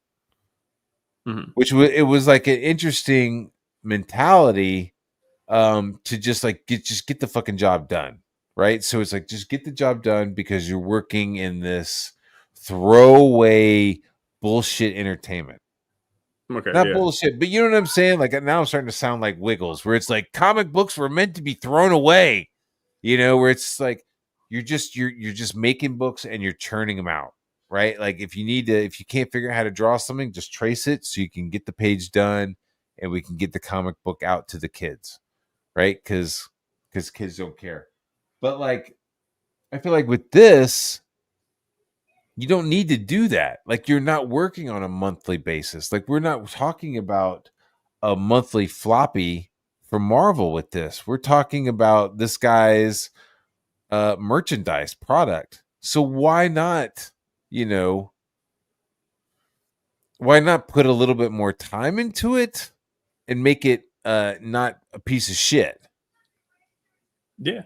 Because you're literally doing what they accused Eric July of doing. Pretty much exactly, yeah. And that's why this is being talked about more, I think, than it probably should be, but online. This really, I mean, it's just like it should be. It's not really that big of a deal. Like, I don't care about this fucking comic book. I don't really care about this, but it's very interesting to see It's better now that we're getting to a truck on the highway, so now we'll make more than just left turns. Maybe some rights. We're just going straight forward. And okay, so yeah, we're just going straight. So of course, Kumalat, he wrecks his car and doesn't win. He's like the last one in the race, apparently. Yeah, so is this like something that actually? Because I remember him, because he talks on YouTube. I remember him saying something about like doing really bad in a race because his car like busted and just wasn't able to go fast enough. I'm like, is he literally just illustrating that? Yeah. All right. I want 5 pages of me walking to a car, racing, and then fucking the car up. Yeah. Well, it's like if you're gonna self-insert, your life really needs to be interesting. Yeah. Like I'm just spitballing, but like once he gets into the car, like it would be cool to have a little panel right here of like the internals of the engine and like maybe a welding, like internals of the engine, and then right here an insert panel of the seatbelt buckling, right? And then right here when he starts to go, you have like another insert panel of his foot on the fucking gas pedal, like pressing it. You know what I mean? Yeah. And then another panel right here of like engine pistons flaring up. Like, think about this like a movie. Like, I'm sitting here going, like, this is storyboards, and I'm going, you're missing some good fucking moments. You know, I mean, I'm not a director, but you know, I do storyboards a lot, and I'm just like, I would be raising my hand, you know, if the director was like, okay, I want a shot of this, I want a shot of this, and in the car, I would be like, I'd raise my hand and I'd say, do you want me to do some shots of like some close-ups? Like some second unit stuff, like hands on wheels, hands shifting, you know, close-ups of valves fucking popping, you know, in the give the us engine. an idea of what it's like inside the car. Like, Yeah, maybe something that we wouldn't pick up on because we don't. yeah. Yeah. Let us know, like you're giving these bigger broths, but let us know there's all these tiny other machinations happening while you're doing this other thing. But really, it's just a fucking shit show, and he fucks the car up. So who gives a fuck? So suddenly there's nobody there, and then he goes and cries in the fucking corner. He's like, "Oh, you guys fucking fucked up my fucking great car. There's no stickers. I want some stickers." Suddenly he looks like a fucking astronaut from The Right Stuff. Right? He's like, I'm gonna go behind these tires. I want a nice big panel of him. He needs more stickers. He needs more fucking stickers. There's not even a PTL sticker on there, man. What the fuck? So then he like goes around the corner and he realizes that a lot of this is his own problems, and that he was just lashing out at his crew, and so he cries. And then maybe he like masturbates after he cries just to like feel better. And then he gets into his truck, which we've all like seen as a 3D asset, which is like just looks like shit, man. It's, you know, this looks like shit. And then it's like, and then you have this guy, and he's driving in a truck, and as he's driving, he's twisting his mustache. I'm gonna get to some good stuff. Yeah, and so then so he's got a truck, right? He's got a white fucking truck. There's some other shit up in the front. Who knows? We don't know what's up in the front. I don't know. But he's driving into a town which has another fucking truck that looks just like his down the street, dude. Like, you fucking shithead. It's the same fucking truck, dude. Oh my god. Look.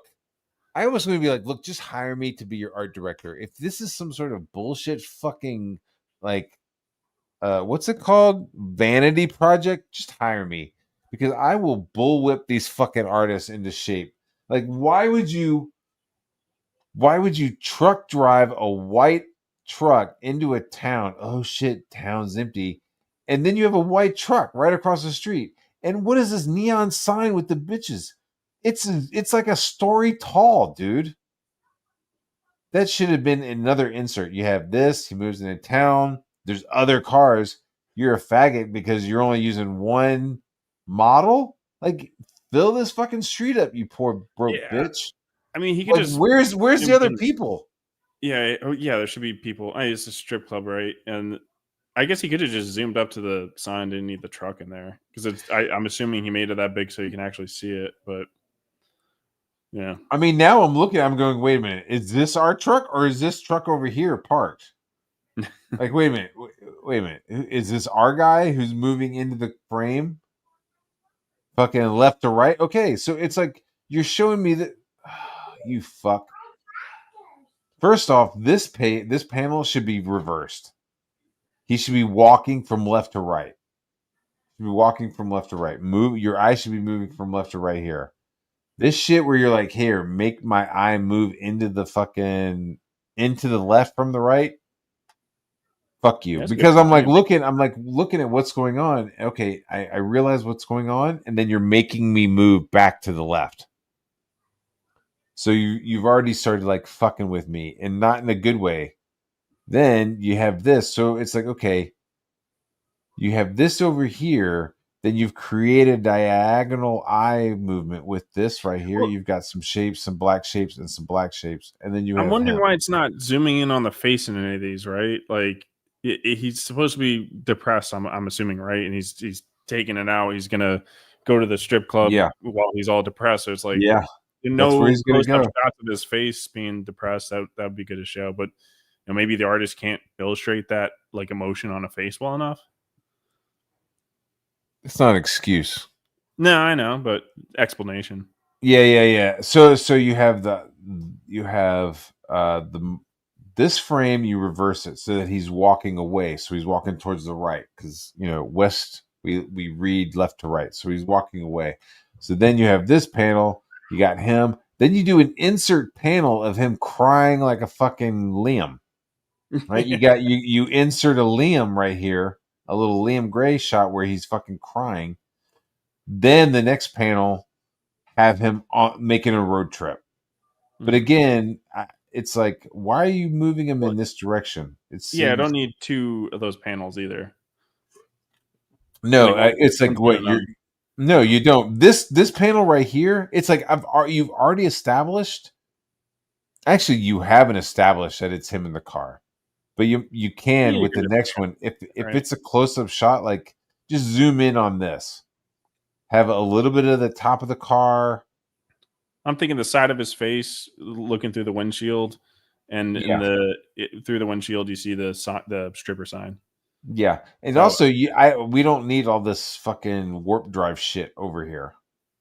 No. Like this could have been covered by another insert of him taking a fucking whoa. He's ride or die all the time, Matt. All the time he's ride or die.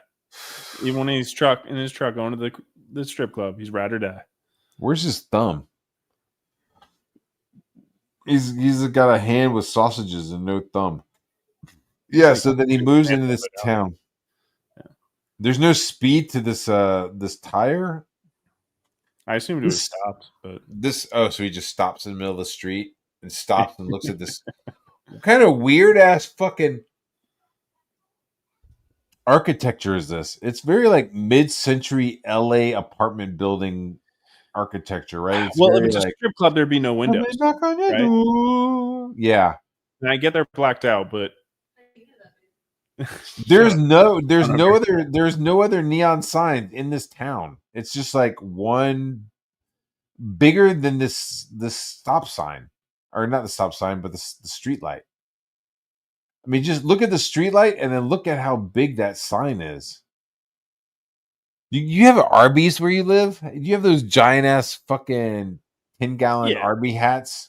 That's what that looks like. It's this giant ass fucking fudge. I was gonna say go to the next panel. Oh my! this is where everybody is in town. There's nobody in town because they're all in this town. Well, they're inside. This woman's impaled. Well, keep going real quick. Because right here he's looking off to, and this is where I commented on him. Like, is he looking at a girl that he's like jealous of, or is it like an ex-girlfriend? I don't even know what he's looking at. Like, he's surprised. Like, is he getting cucked right now? Because it kind of looks like he's getting cucked right now. I mean, there's nothing to say. This panel must have a whole bunch of exposition. Like, this is my story. This is a whole bunch of shit. I mean, that's I assume he's doing the backstory of who the girl is. Girls. Hey, what's this place called? It's called Girls. Oh. It looks pretty bland. All I'm seeing is white chicks. That is a dog shit fucking shot. That's a dog shit shot.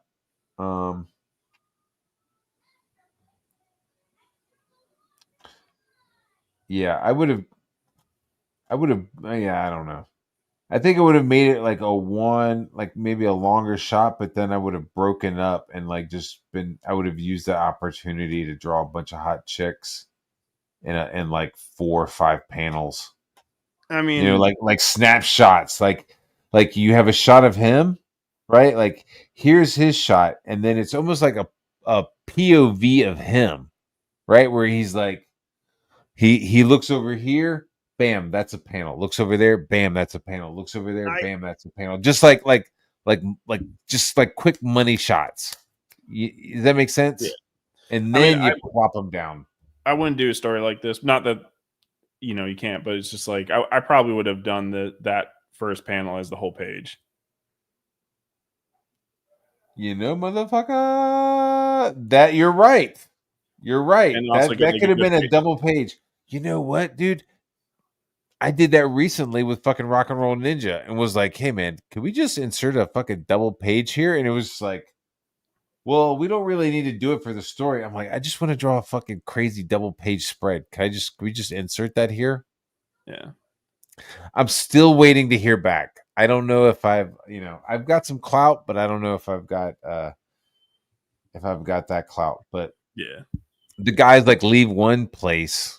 I'm sorry, not to derail for a second, but like my guys leave a place and then show up at another location, and that's totally legit. And at the other location, Zach was like, "Man, can you draw them paying the taxi driver?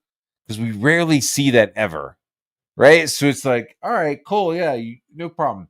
So like that panel is, all the guys talking while one of the guys is paying a fucking taxi driver. You know what I mean? So it's just like, damn, that's a fucking, you gotta be drawing like 5-6 fucking people in this panel, dude. Like, so I'm like, all right, well, before that, can I have just like a shot of the fucking city with like, the Brooklyn Expressway and like them in a cab? You know what I mean? Like, it doesn't even have to be like story related. It's just like, just let me draw a fucking New York City in a 2-page spread. Blah blah blah. So, anyways, that's what I'm still waiting to hear back. It's like, you don't have to fucking draw it. I'm like, hey man, can we do a 2-page spread of New York City? Like, I'm gonna be the one drawing it and figuring it out. I'm not. You don't have to. Okay, I've ranted. That's my rant. Yeah, like see what I mean? That last panel, like he's like, like it's as if that's his like ex or something like that. And I'm like, yeah, she's eyeballing him like a weirdo, right? And it's just, like it feels like the character's getting cucked in his. Dude, I hate this. I call this shit brutalism. Like, this is just some brutalist architecture. Like, this is just like a straight up fucking cube. Then you go into this. Yeah. Well, I don't know what the fuck that thing is. I think that's supposed to be a helmet. Wait. Let's read it. Let's read it real quick. Scroll down. Where do I put my weed? Signed and sketched Cyberfrog on by Ethan Van Sciver. Eludes, Cecil, and several other signatures. Yeah, Riley Mint-Salad was there.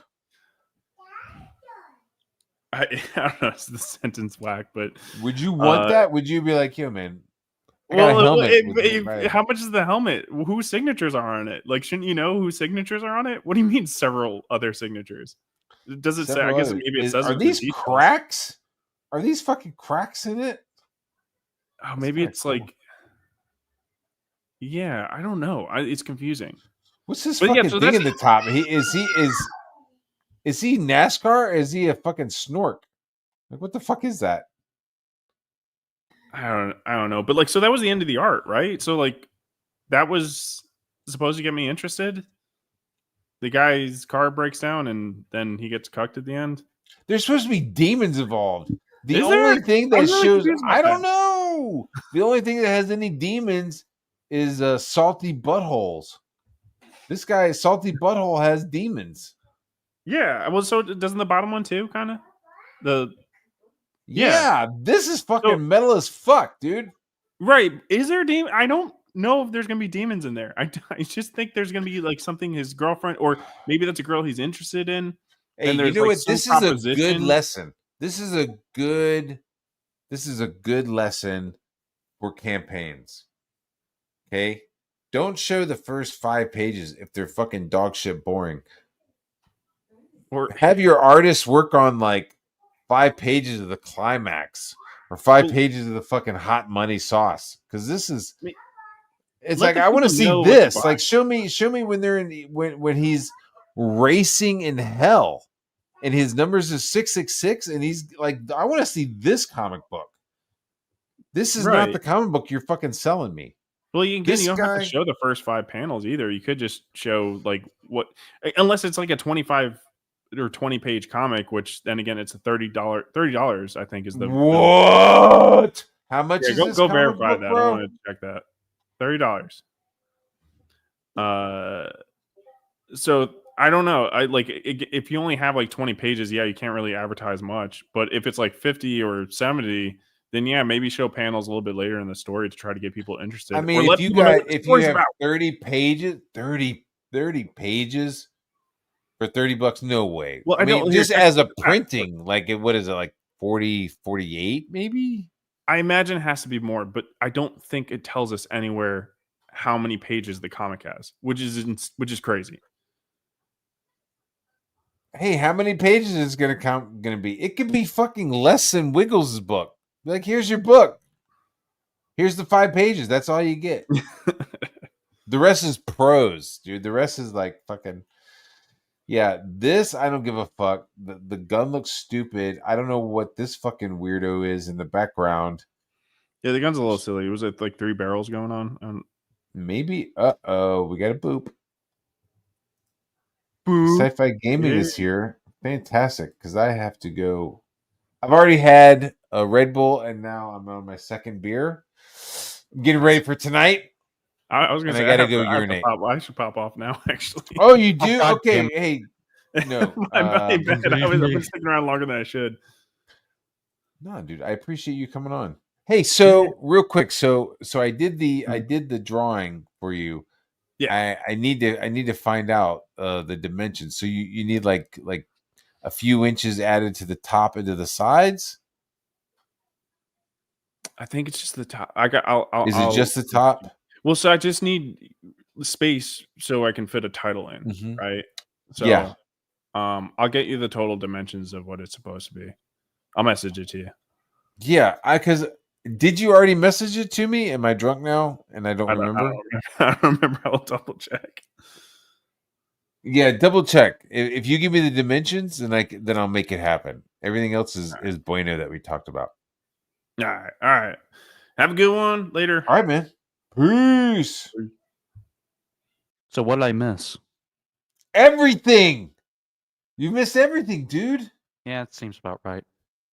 TJ was yelling for the link.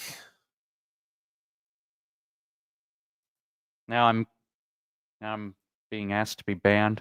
Okay. Are you? Why are you asking to be banned? I don't know. You're gonna stay right here and be a good little buddy while I go and urinate. I gotta go to the bathroom real quick. I gotta be a punching bag for the chat. Yes. It'll make you stronger. It'll make you stronger. If you run the gambit, if you run the gauntlet with the chat, you'll end up with a fucking 12-pack like this fucking guy right here. Yeah, but I don't want to be gay. That's supposed to be Camelot. Yo, Salty draws characters like he wants to blow them, doesn't he? I don't know. I don't really look at Salty's work, but think about that. There is some, that sci-fi throws like, oh, great. Yeah. Hello, chat. Let's see what else you have to throw at me. Any tables by any chance? Yes, that's right. We have Crapcast within an hour over on Wiggles. Okay, I'm the only I'm the only one here, god damn it. Thank you, Johnny. Thank you. You're at least the one that's greeting me. I hope you are well too. You know, sometimes I forget how brutal this chat is. Crossfire.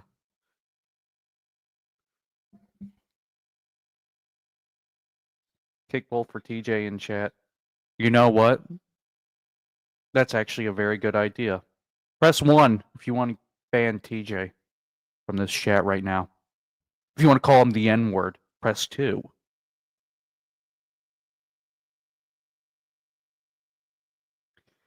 X-War says, TJ Kumalat made allegations of a sex pest and alluded it was around the FNT and G sphere. Yeah, this is indeed true. I remember that. When Ethan was asking Kumalat who specifically, he kind of just, you know, moved his eyes in the other direction, trying to be all innocent. Turns out there wasn't exactly a sex pest that was named. They did try to blame it on us, that's right, yeah. Without any real evidence.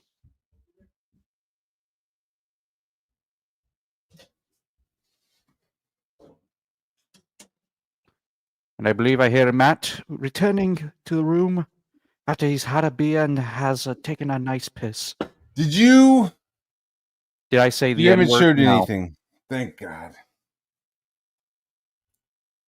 Besides, We I don't even say have the my- N-word on this stream here.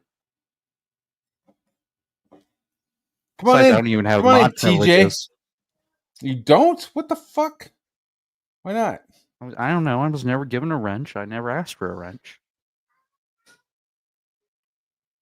You didn't ask for a wrench? You didn't get one? I'll have to give you a wrench, dude. Let's go back to some fudge.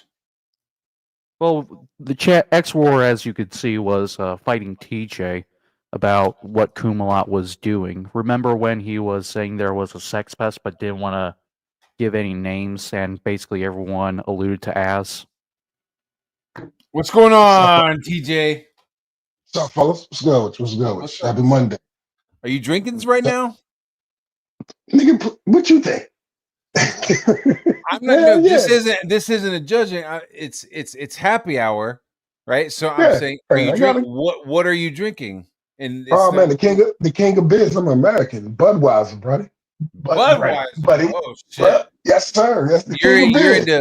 You're into quantity, over quality. Yeah. You know what? I'm not a very big IPA guy. I tried a few, and I'm a simple man. I'm simple with mine. You know what I'm saying? Give me a Budweiser, I'm happy. Shit, you must love Busch Gardens then. All day, go there. You know that from you from around the way. You know, right up the street. Every time I go back to Virginia, it's like, yo, we gotta go to Busch Gardens.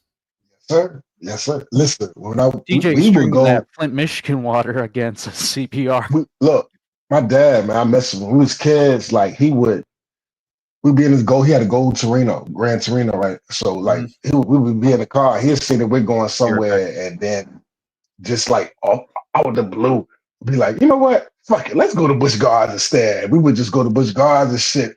And look, here's the crazy part. We would drop him off in Oktoberfest. Yeah, dude. Look, we would drop him off in Oktoberfest. He'd get busy drunk. Yo, man. Yeah, man. Dude, yeah, so you remember the old man that they used to bring in? They used to bring like a real like Jägermeister fucking guy like into the fucking Oktoberfest thing, dude. Yeah. He'd ride a couple roller coasters with us, whatever. Then eventually we'll drop him off, come back to pick him up at the end of the night. He'd have made 100 friends. He's drunk as a bitch, but made 100 friends over there. That shit was crazy, man. Yep. Love Busch Gardens. Love Busch Gardens, man. I love it. You know, it's not owned by Anheuser-Busch anymore. It's owned I heard it's like a conglomerate or something. I don't know. Was owned by a conglomerate. Dude, if I won the lotto, like if it was like, yo, Powerball, pow, fucking, $500 million. I've already told my wife, I was like, I will buy fucking Busch Gardens. Like, I'll buy Busch Gardens. I will start up the monorail to the fucking brewery next door. I would, dude. Yes, I would be like, I was just about to ask you about that. I was like, we had the Anheuser-Busch shit right next door. Dude. Hey, look. I'd have the monorail, and I would make brewing beer part of the fucking park. Like, yo, look, there's the Loch Ness Monster roller coaster, and then we're brewing fucking beer right next to it. So you know what I'm saying? Like craft beer that shit, or like you like scotch? We're brewing scotch right here. Go. I got a confession. I've never rode the Loch Ness Monster. What? I've been to Busch Gardens 8 million times. And I'm gonna tell you why.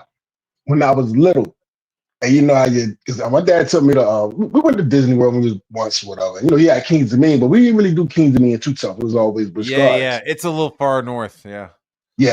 But so when I'm little, I'm in line for the Loch Ness Monster. And this was back in the 80s. So the Loch Ness supposed to have like the coldest dip, roller coasters, and when you're in line, they got them speakers that's telling the story. Well, the Loch Ness Monster was in the depths and all of this shit, whatever. Yeah, dude, it was scary shit. Yeah, I'm in line with my sisters. I'm a little boy. So I'm in line with my sisters. My sisters are roller coaster junkies. And I pumped down at the end, right before you get up there. Because my sisters and them, they either like the front car or the back car. You know what I'm saying? Because the back car get all the pull, and the front car is just whatever. Front car, all the way.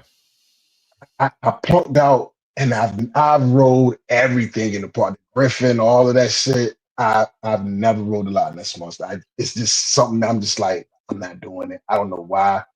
I've had my ex-wife, girlfriend, man, stop being a punk. I'm not doing that. It's just a punk thing about me. It's gonna be you and me. I'm gonna head up there for Oktoberfest, and it's gonna be you and me on fucking Loch Ness Monster. I'm game, bro. It's gonna be weird as shit. Because we will have gone out to the parking lot to smoke some weed like Ethan. I like that. But just you and me, no trannies, no Eskimo. No Eskimo bitches trying to sneak their pubic hair into my pipe. Just straight normal. Oh, weed is legal in Virginia, so it's good. We ain't even breaking the law. You know what I'm saying? See, why don't you have that part of the park too? Yeah, have that part of the park then. Like here's your weed. Yeah, man. And then riding the Loch Ness Monster. I love that shit. Dude. Do you remember the Big Bad Wolf? That was my favorite, dude. Listen, the joint listen, I remember I had an Adidas corduroy hat.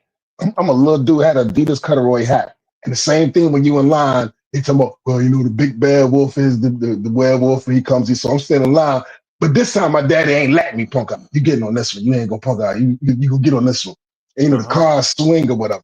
And I remember I had a bunch of change in my pocket. I remember losing all my money the first time I rode it. Like, little change, a little dude or whatever. But I used to love Big Bad. My favorite ride there, I rode the Griffin once. I rode that bitch once. I said I'd never ride that shit again. I should have got a t-shirt. You know how they started taking pictures? I'm trying to think of what the Griffin was. Was that the one where fucking Fabio caught like a goose in the face? Nah. It wasn't that. The Griffin was like maybe 8 years ago. It was the new ride. And it was the first ride that had a 90-degree drop. Like it go up and then it goes, most dips go at a climb. This one goes straight down. Yeah. Dude, yeah. You sit there and you rest on it. And then you hang over. Yeah. You hanging over. And I remember hanging over. Like, oh shit.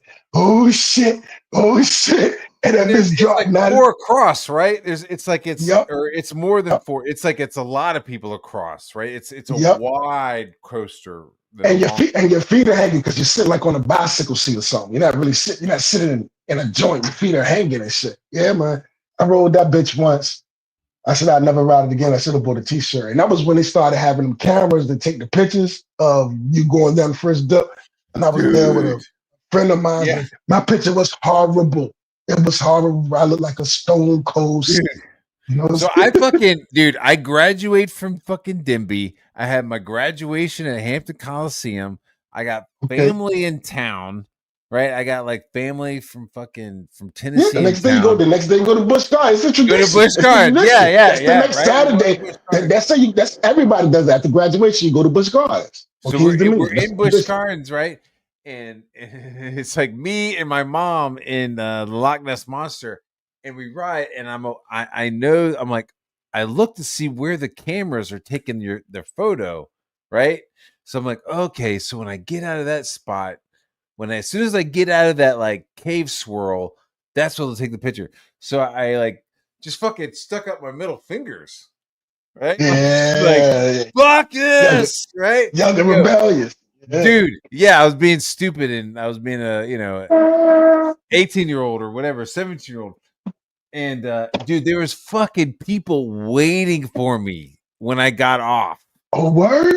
Yeah, dude, they were pissed because like you walk out and they've got a giant fucking monitor of everybody's fucking pictures. Yeah, show the pictures. Yeah, they got the monitor. It's just me with my fucking middle fingers up next to my mom, dude. Yeah, dude, they're just like next to your balls. That's hilarious. My mom was like, "What the fuck?" I was like, "Sorry, that was funny," you know. And then they're like, if you do that again, you're gonna get kicked out. I was like, okay, my bad. Matt, why can't we get a nice family photo for once? For once, Matt. Oh my God, my mom isn't that fucking. Why can't we do it? What's your problem? Yeah, that's not quite her. Hey, look, if you got family here, man, and you come back, man, holla at me, man. I go to Busch Gardens with you, bro. Straight up, I go to. We can tell. You know what I'm saying? Dude, I love Busch Gardens. Like King's Dominion is okay, but it's like it's okay. First of all, there's no shade. It's hot as a motherfucker. I was about to go into like Busch Gardens is like nestled in the fucking trees. Like you're walking through the woods to like different places. You know, it feels more conducive to the environment. Does that make sense? Hell yeah! And then Busch Gardens during the summer, they have a lot of shows. Like a lot of artists come through and put on the show. So all you gotta do is pay admission to the park.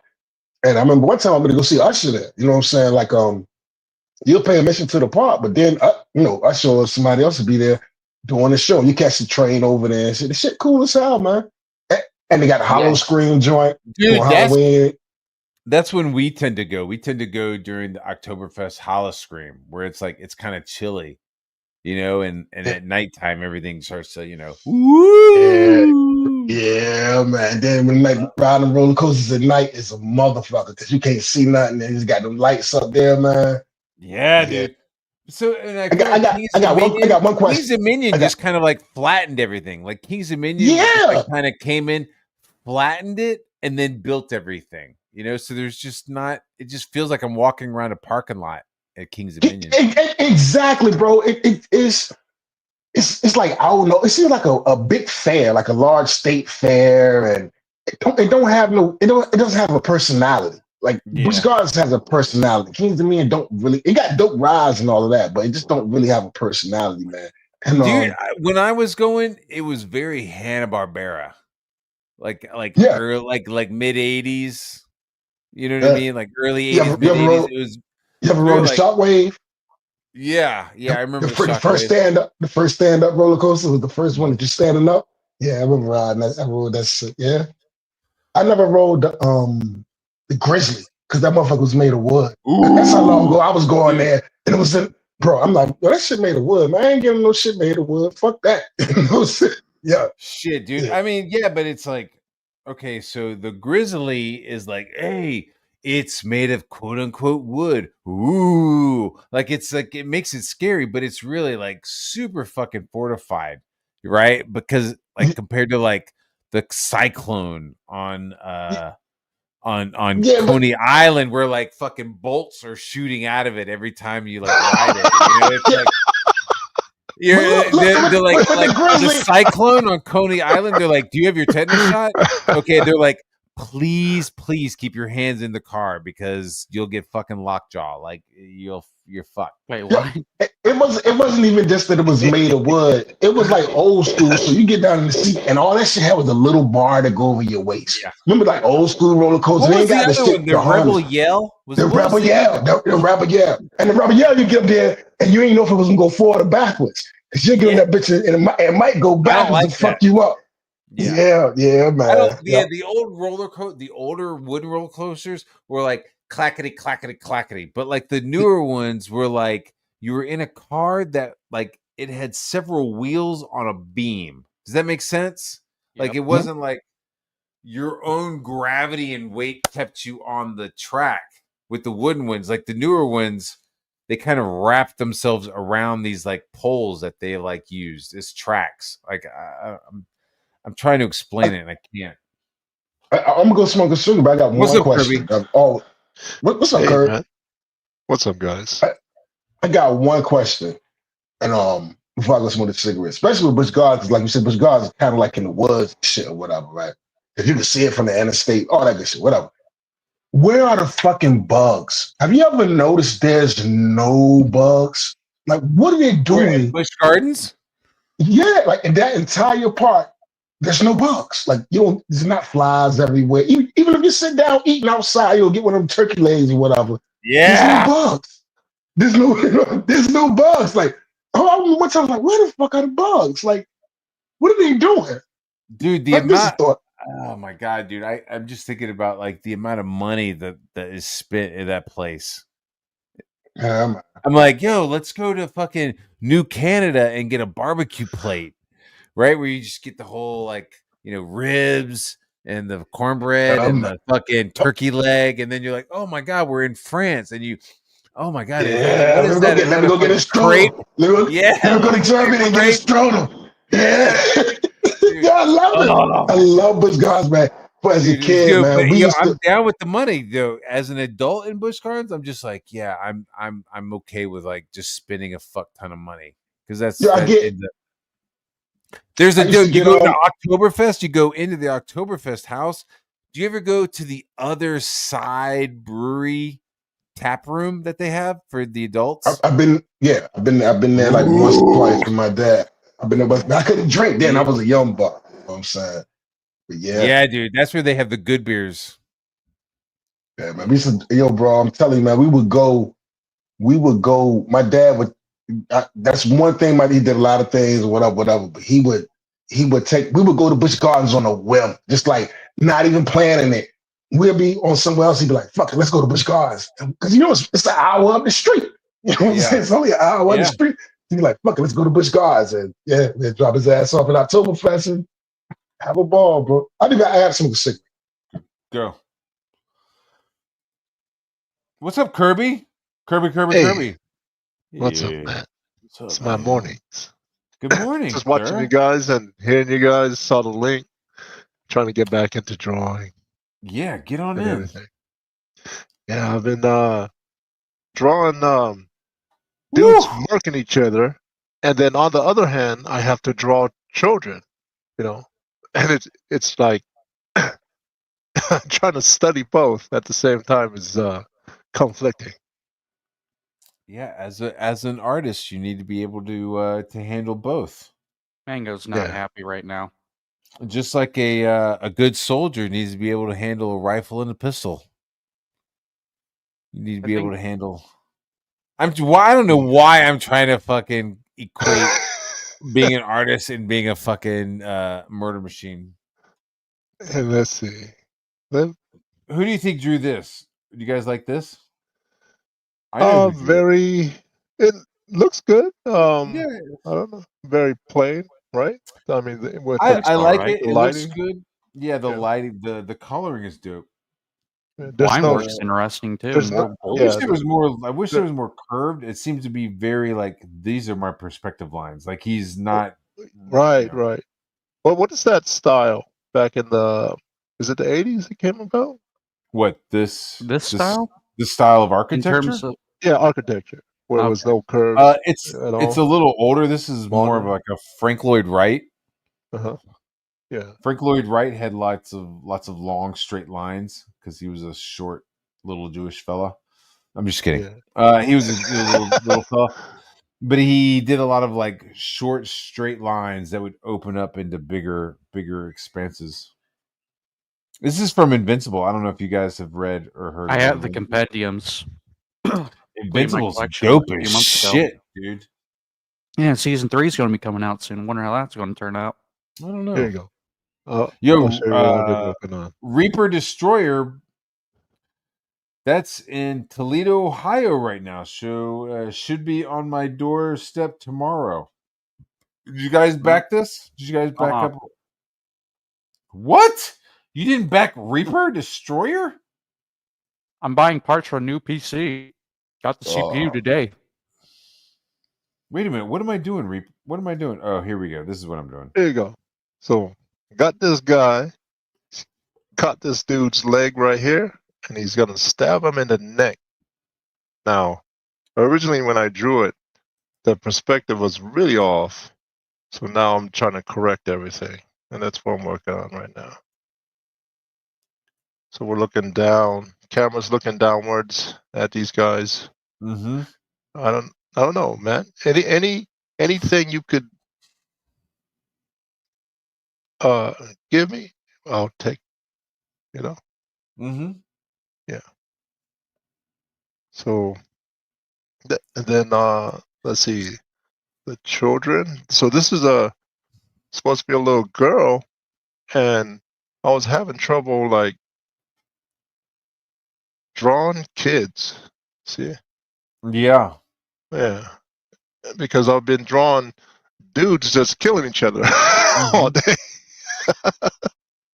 It's like two opposite things. I'm sorry. No, don't be sorry. Yeah, show it to me again. What are you doing? Oh, okay. You want to see it? All right. Here you go. First off, they need clothes. They look like two men wrestling around. Yeah, yeah. Yeah, Kirby's singing it's Yowie.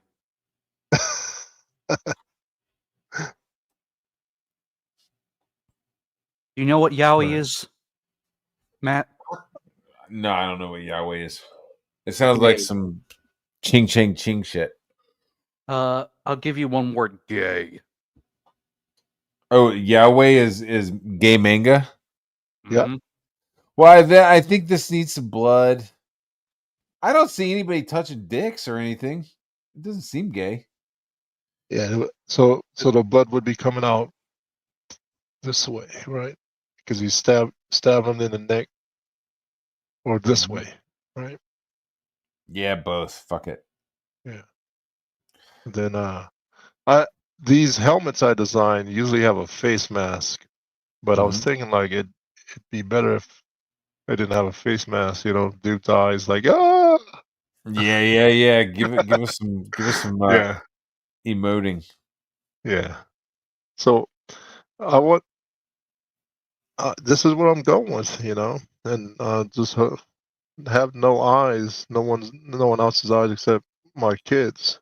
And I've been drawing with my son. I just put him down right now. I was about to say that. Like, look how John Burns draws kids, or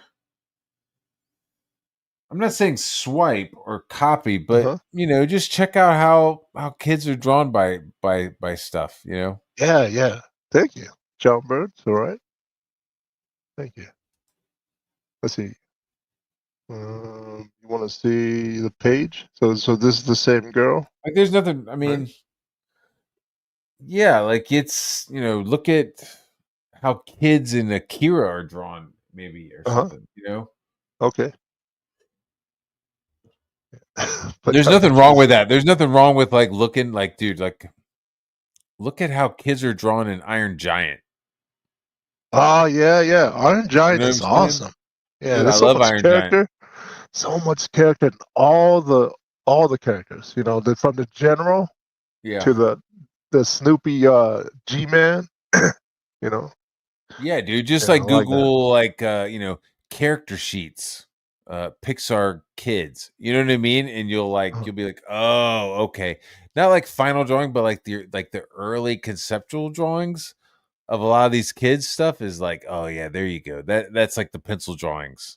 You know, you're getting like the source stuff. You know, Oh, you guys were critiquing, I think, that book, whose book that was, and the dude had main character had a mustache. And I was like, oh no. Kumalat. Go ahead. What do you? Oh, y'all did tell me that. Kumalat. Oh, it's a I ain't got name from one him. thing.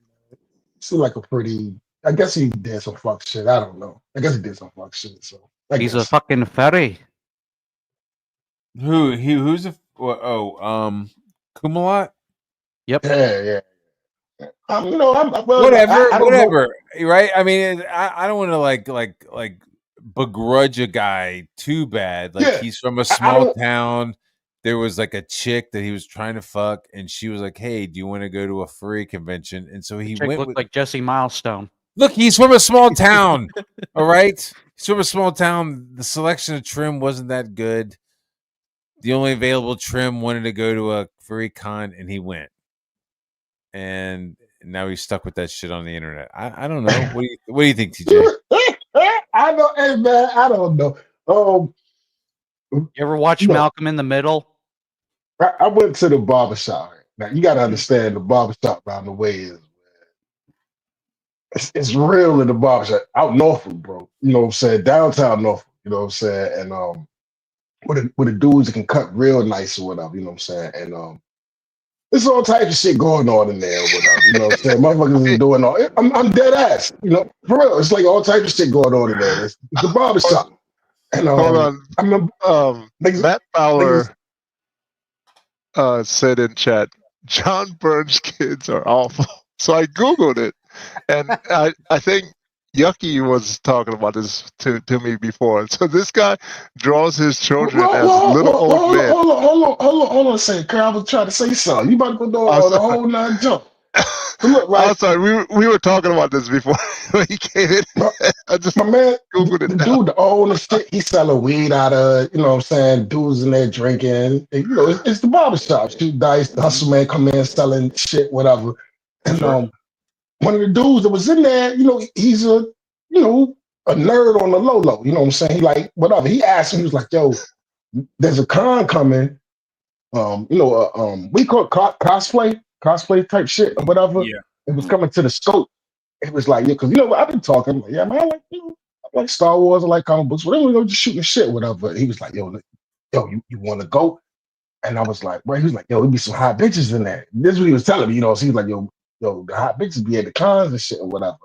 I didn't go, but I would have went, but I didn't go, so I ain't gonna hold that over that man head, especially trying to get some ass. You know, he went so furry con. I mean, dressing up like fucking Star-Lord to get some asses is one thing, but like dressing up like fucking Sly the Fox, it's got to be good, dude. It's got to be good. Dude, remember when the prequels came out? Remember when the Star Wars prequels came out? SMV, okay, the SMV of that girl, the sexual market value of that girl was not equivalent to the effort and time that he had to put in to wear that costume. She was like, you take her fucking mask off, she was fucking a 5, maybe. Small town 7. Matt, I got a question. Have you ever seen Malcolm in the Middle? No. Okay. I think I said a couple. TJ, do you know what a furry is? Yeah, I know. Damn, is that a kid right there? What the fuck? But check me out. All right, so look, when the Star Wars prequels came out, right, it was a big deal. Like, holy shit, you know what I'm saying? I'm still in the military. Like, a new Star Wars, it's a big deal. So me and my homeboy went to, because I'm a Star Wars nerd, and I had another dude that I know, he's a Star Wars. So I went. Remember the AMC? Remember the AMC out Hampton when it was the new theater they built, the AMC out Hampton. You know what I'm talking about? Matt, where are you going with this? What year? Okay. It had to be 2000 because it was the prequels. You know what I'm saying? With the prequels. Yeah, no. By the time the prequels came out, I was in New York. I saw Phantom Menace. I saw Phantom Menace on like 125th Street, dude. Okay, so all right, so look, right. So I'm in line midnight. Me and my homeboy go to the midnight showing. I done went to the store and bought me and him both went to the store and bought plastic lifesavers, Yes, you and got shit. your lightsabers and you got your drug supply. Come on, what's the point here? Hold on, motherfuckers is in line dressed up. Nigga, I'm on the news. Motherfuckers is in line dressed up. Who gives a damn? TJ, I mean, what? Nigga, why you hating, man? What the fuck is going on with you, bro? You know what I'm saying? I want you to get to the point of this. Stop, sci-fi, chill. Fuck you and fuck the fucking TJ, point. You being a dude. You know what I'm saying? Don't worry about it. TJ, it's my stream. TJ, it's my stream. Hold on. Sci-fi. I don't want to tell it no more. Fuck him. I'm good. Stop. I want you to finish, TJ. Yeah. So I got, me and my man, we got a little lightsaber, we got a plastic lightsaber. This motherfucker's outside, everybody dressed up, whatever. The news is out there. It's midnight. The news is out there. It's a big deal. Phantom Menace, new Star Wars movie. So I had a gold chain I used to rock. And I went to the gas station and I seen, because all the merch was out, Star Wars merch was everywhere. And they had like this 3PO. They had this 3PO that was like a stuffed animal. And the little teeny plastic white hooks that come on the back of a thing that you buy.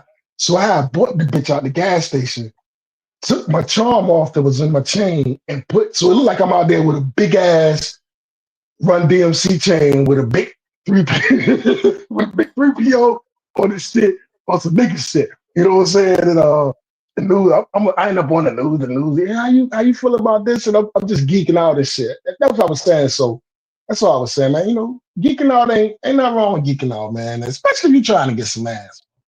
What you want a man to do? Trying to get laid, bro. Yeah. That's it. Apparently, you ain't never done Dragon shit? Con, apparently, so like the San Diego Con is where like you meet superstars and you meet movie stars and all this shit. New York Comic Con is where like deals are made and people start like kind of like set up collaborations. Dragon Con is where everybody catches fucking an STD.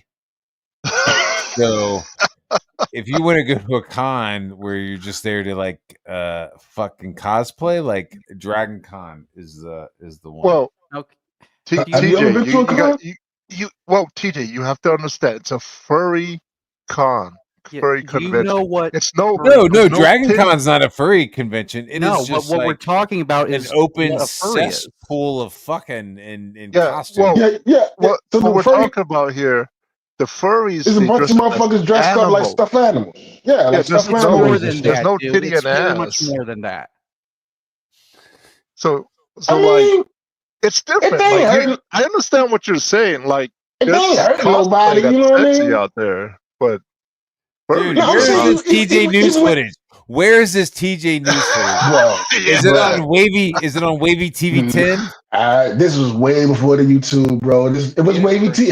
It was the news, but you ain't gonna find it. You know what I'm saying? I look for it. You ain't gonna find it. It's 2000. Would you go to a furry convention, TJ, if you were guaranteed some honk honk bobo? Honk boat is that like 3,000? Yeah, it's a euphemism for getting your balls fucking. Look, man, dude, it's like how hot does it? Listen. Before you ask, it's a good question. Furries go. Yeah, the furries. How hot does she have to be for you to dress up like a fucking I ain't dressing up like no. I'm not doing that. That's not. Oh, you're not. Well, then you're not getting laid. Then. Yeah, I'll go with you there, but I'm not going to dress up. Yeah, see, you're not going to get. You're not going to get laid then because Camelot dressed up. Camelot like, put on the outfit. Yeah, dude. Yeah, see, you're not knowing the situation that you're. I'm just saying. TJ's like, yeah, whatever. I like drop her off or whatever, and like go smoke a blunt, and maybe pick her up later after I had a sandwich or whatever. No, dude. I mean, like, listen, you need to go there in a fucking costume, like a fox or a chicken or a dog. And be willing to get something. If they ain't hurting nobody, they ain't doing no wild ass crazy shit. You know what I'm saying? Which brings me back to my first question. Do you know what furry is? There you go. If that ain't my thing, you know what I'm saying? I'm not gonna do this shit. That ain't my thing, God. But if they ain't fucking around and doing nothing crazy, I mean, fuck it. They want to dress up like Bugs Bunny. All right, do you? That's a completely different fetish to dress up like known characters. No, I'm just kidding. Yeah, Looney Tunes and shit. Ew, dude, just somebody dressed up like Bugs Bunny. Something broke. Whole cut his costume so his dick hangs out, and he's just banging away on some chick dressed up like Daffy Duck in the desert, like she's got gravel in her ass, and he's just banging away on her. You remember when they showed, dude? What the fuck? You remember when Marvel was a black cock? You remember when Marvel showed the Hulk's ass and implied he had a big dick, and you just sitting there watching it like, did they really just do that shit? What was it in Thor? What was it, Thor Ragnarok? When the Hulk got out the hot tub or some shit, he just walked past butt naked, and you just seen the Hulk ass, and you're like, why did I just see the Hulk's ass? And remember, why you got me thinking? Why you got me thinking about the Hulk's dick? No, I wasn't thinking about it. You. I wasn't thinking about it. Yeah. I thought about it. I thought about it. I was like, why am I seeing? What the fuck just happened? Yo, TJ, that's you. I was going, why am I seeing green ass? And you're going, what's up with that green dick? Recently, there was something similar. It was the Mike Tyson before the Mike Tyson fight. Dude, I saw that. Luckily, I didn't see it, dude. My Netflix connection was dog shit, dude. I did not. No, it wasn't your connection. It was everyone's connection.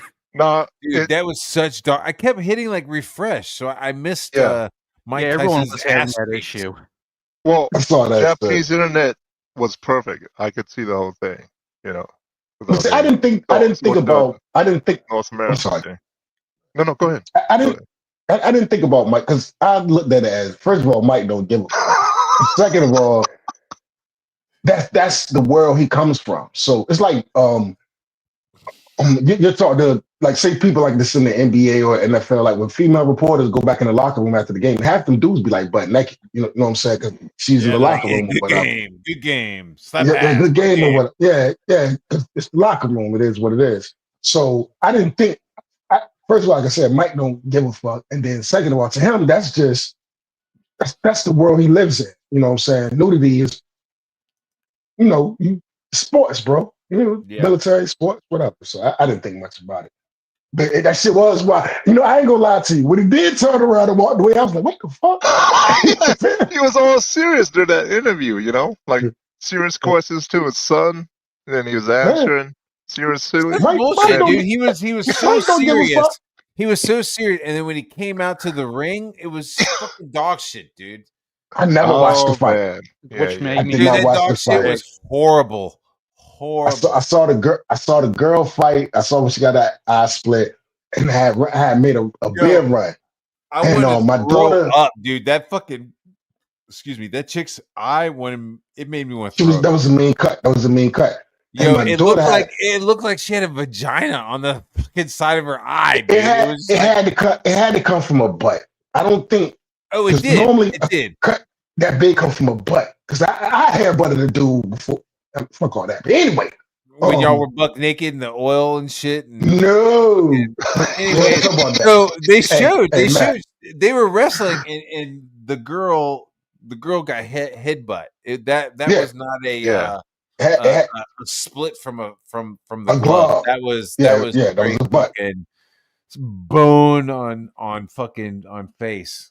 Yo, look, you want to hear some crazy shit? You want a classic TJ story? Yeah, no. I'll let me finish this story, and I'll let you finish this story. Okay. I have a cousin and uncle. I have several uncles. I got an uncle, and they both live in Tennessee. They live in the Appalachians. My uncle and them is watching a college football game, and they start arguing. And my cousin is like, yeah, talk some shit. And my uncle is like, motherfucker, you want to step outside? And my cousin's like, yeah, bitch, let's fucking go outside. So my cousin goes outside, and you fucking ask for it. My uncle follows him right the fuck outside. And my cousin turns around, and my uncle breaks his fucking orbital socket, dude. just fucking ow, just like knocks my fucking cousin the fuck out in the front yard, cracks his whole fucking skull, and like goes back inside and fucking finishes the college football game. This shit was fucking crazy, dude. How long was he out for?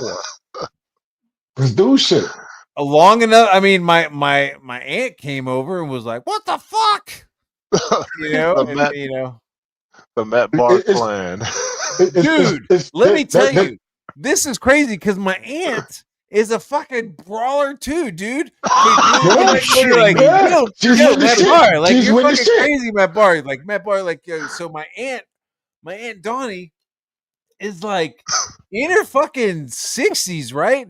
She goes to this bar. This woman rolled with the fucking Hell's Angels. She's no joke. So she goes into this bar and she's nice. She's a grandma now. She's fucking chill. She's like talking to this, she's sitting at this table, and this woman comes, sits down, and like starts talking like some shit.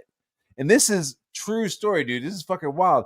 So my aunt was like, "The fuck did you say?" And picked up the 8-ball glass and smashed it on this fucking bitch's head and started a whole brawl in the middle of this fucking bar, dude. So it's just like, I'm like, damn. It just makes sense. Like nobody was surprised. Like nobody was surprised that fucking Uncle Terry fucking punched my fucking cousin so hard that he broke his fucking skull, and nobody was surprised that Aunt Donnie fucking took an 8-ball glass and smashed some fucking lady in the head with it. Like, my dad and my uncle, brothers, bro. These motherfuckers would get pissed every weekend. They would get pissed and drunk. First of all, they're gonna end up arguing, you know what I'm saying? But then whatever. But there's a few times that shit with the blows. Yeah. And listen, and what I'm trying to tell, just send me out real quick. A lot of these guys on the internet, even your best friend, your homeboy, y'all sit around drinking, you watching the game, you still know you can't say anything to a motherfucker because this shit gonna go left. Like, what you trying to say? We was friends 20 minutes ago. But what the fuck you trying to say? And you might have to go outside and, whatever, and hopefully don't get there. You got older now, but yeah, you growing up, man. You don't say anything to anybody, even your best fucking friend, because there's lines that's like. Friends? I've got brothers. I've got 6 brothers, 2 sisters. And suck my dick. I'm gonna tell you the line. If I'm playing with my buddies, suck my dick. See, I would never tell suck my dick is not in my vernacular. I don't if you say suck my dick, them fighting words. Suck my dick, bitch ass nigga, pussy, shit, or if you get personal or whatever. But if you say suck my dick or nigga, you puss, you know what I'm saying, or whatever, it's gonna be like, yeah, whatever. You don't do that because you asking for it. And if you're asking for it, you must want it. Yeah. You know what I mean? Write this down. Yeah, write it down. Motherfucker say that shit on the internet all day. Faggot. Or, motherfucker call you a faggot. That's another one. Faggot. Look, okay, so if I'm sitting in a bar and a random person rolls up on me and calls me a faggot and I don't know who this person is, are those fighting words? Or is those laughing words? No, sir. Well, I'm older now. I ain't about to try to go to jail over no dumb shit. That's what I'm saying, dude. I'm like, somebody's like, "Hey, Matt Barr, you're," if I'm sitting at a con and somebody's like, "Hey, Matt Barr, you're a faggot." When you was younger, so but I'm not younger. I'm not younger. Yeah, but think about it. Yeah, have you ever heard me call somebody a faggot? You heard me call motherfuckers bozos or I love bozo. Or dorks, I use the fuck out of whatever. Bozo. You ain't never heard me call a motherfucker a faggot, or you have heard me say suck my dick when I get really pissed, like, yo, suck my dick. I'll call Ethan. I'll call Ethan a dirty faggot. Well, he does dress. Is he not? Is he not a dirty faggot? Ethan, I've given up hope on him. Like, it's a fruitless argument to talk about. He's who he is. He's proven that there's nothing. Dude. There's nothing to it. It's not like you're going to change his mind or you're going to get him to wake up and see the error of his ways or whatever. He's Dude, who it's he not is. the fruit that's rotten with him; it's the fucking tree. He's Ethan, man. You know, and you know, I'm at a point. I'm just like, yo, man, live your life, do your thing. You know, you gonna get your money. You know, I hope the best for your wife. She ain't got nothing to do with this, and your daughter and all of that shit. You know, I don't wish nothing bad on your family, but fuck you. Repairman Jack says that I should put fucking A. But what? He says I should put the WC in my title, in my name. Hey, yo, campaign? your man Wiggle say he going live in 5, dog. I'm heading over there. Are we done in 5? I'm gonna go ahead and slide. We're about 3. Oh, we're at. Oh, about, really? You think you're gonna slide? We got 3 minutes. Think you're gonna slide, TJ? I can't go nowhere. Oh yeah. No. You fucking kicked. You kicked. Damn it. I'm totally fucking kidding. I'm totally kidding. All right. Okay. So everybody, we got 49 people. Go urinate, get yourself a beverage, and head over to Wiggles. Don't bring food because you may throw up. Pack a bowl. Pack a bowl. I like that. What do you mean pack a bowl? Prep. Some more prepping. Yeah, dude. Pack a bowl, smoke it, then pack another one because you're gonna want to fucking hit that shit while we're streaming. All right. Oh, you're going to need to hit that shit if you're streaming. Hey, yo, Matt, I'm about to slide, man. Thanks for having me on, Kurt. What's up? That Southside guy, eat a fucking dick. Y'all have a good one, man. John Longbox is asking what the name of Wiggles channel That'll be easy, Outer Pangea. Go over there. Outer Pangea. Outer Pangea. Outer Pangea. Is that going to be the outro? That's the outro. The outro is the weird sucking noise when I pull my wiener out of your mom's butt. Well, my mama's dead, so. Why you gotta say that? Why you gotta take it there, dude? Why you gotta take it to relatives being deceased? I was doing moderator stuff, dropping that link. That was horrible, dude. I apologize. I was just kidding. I'm going to think about what I just said to you all the time, and I'm going to feel bad about it, okay? I'm serious. All right. Have a good night. Freaking awesome. It started off pretty awesome. I think it went pretty awesome. We had Edwin on there.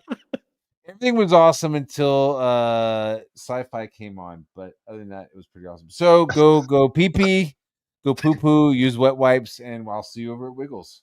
I'll see you over there. Hail, uppity boys.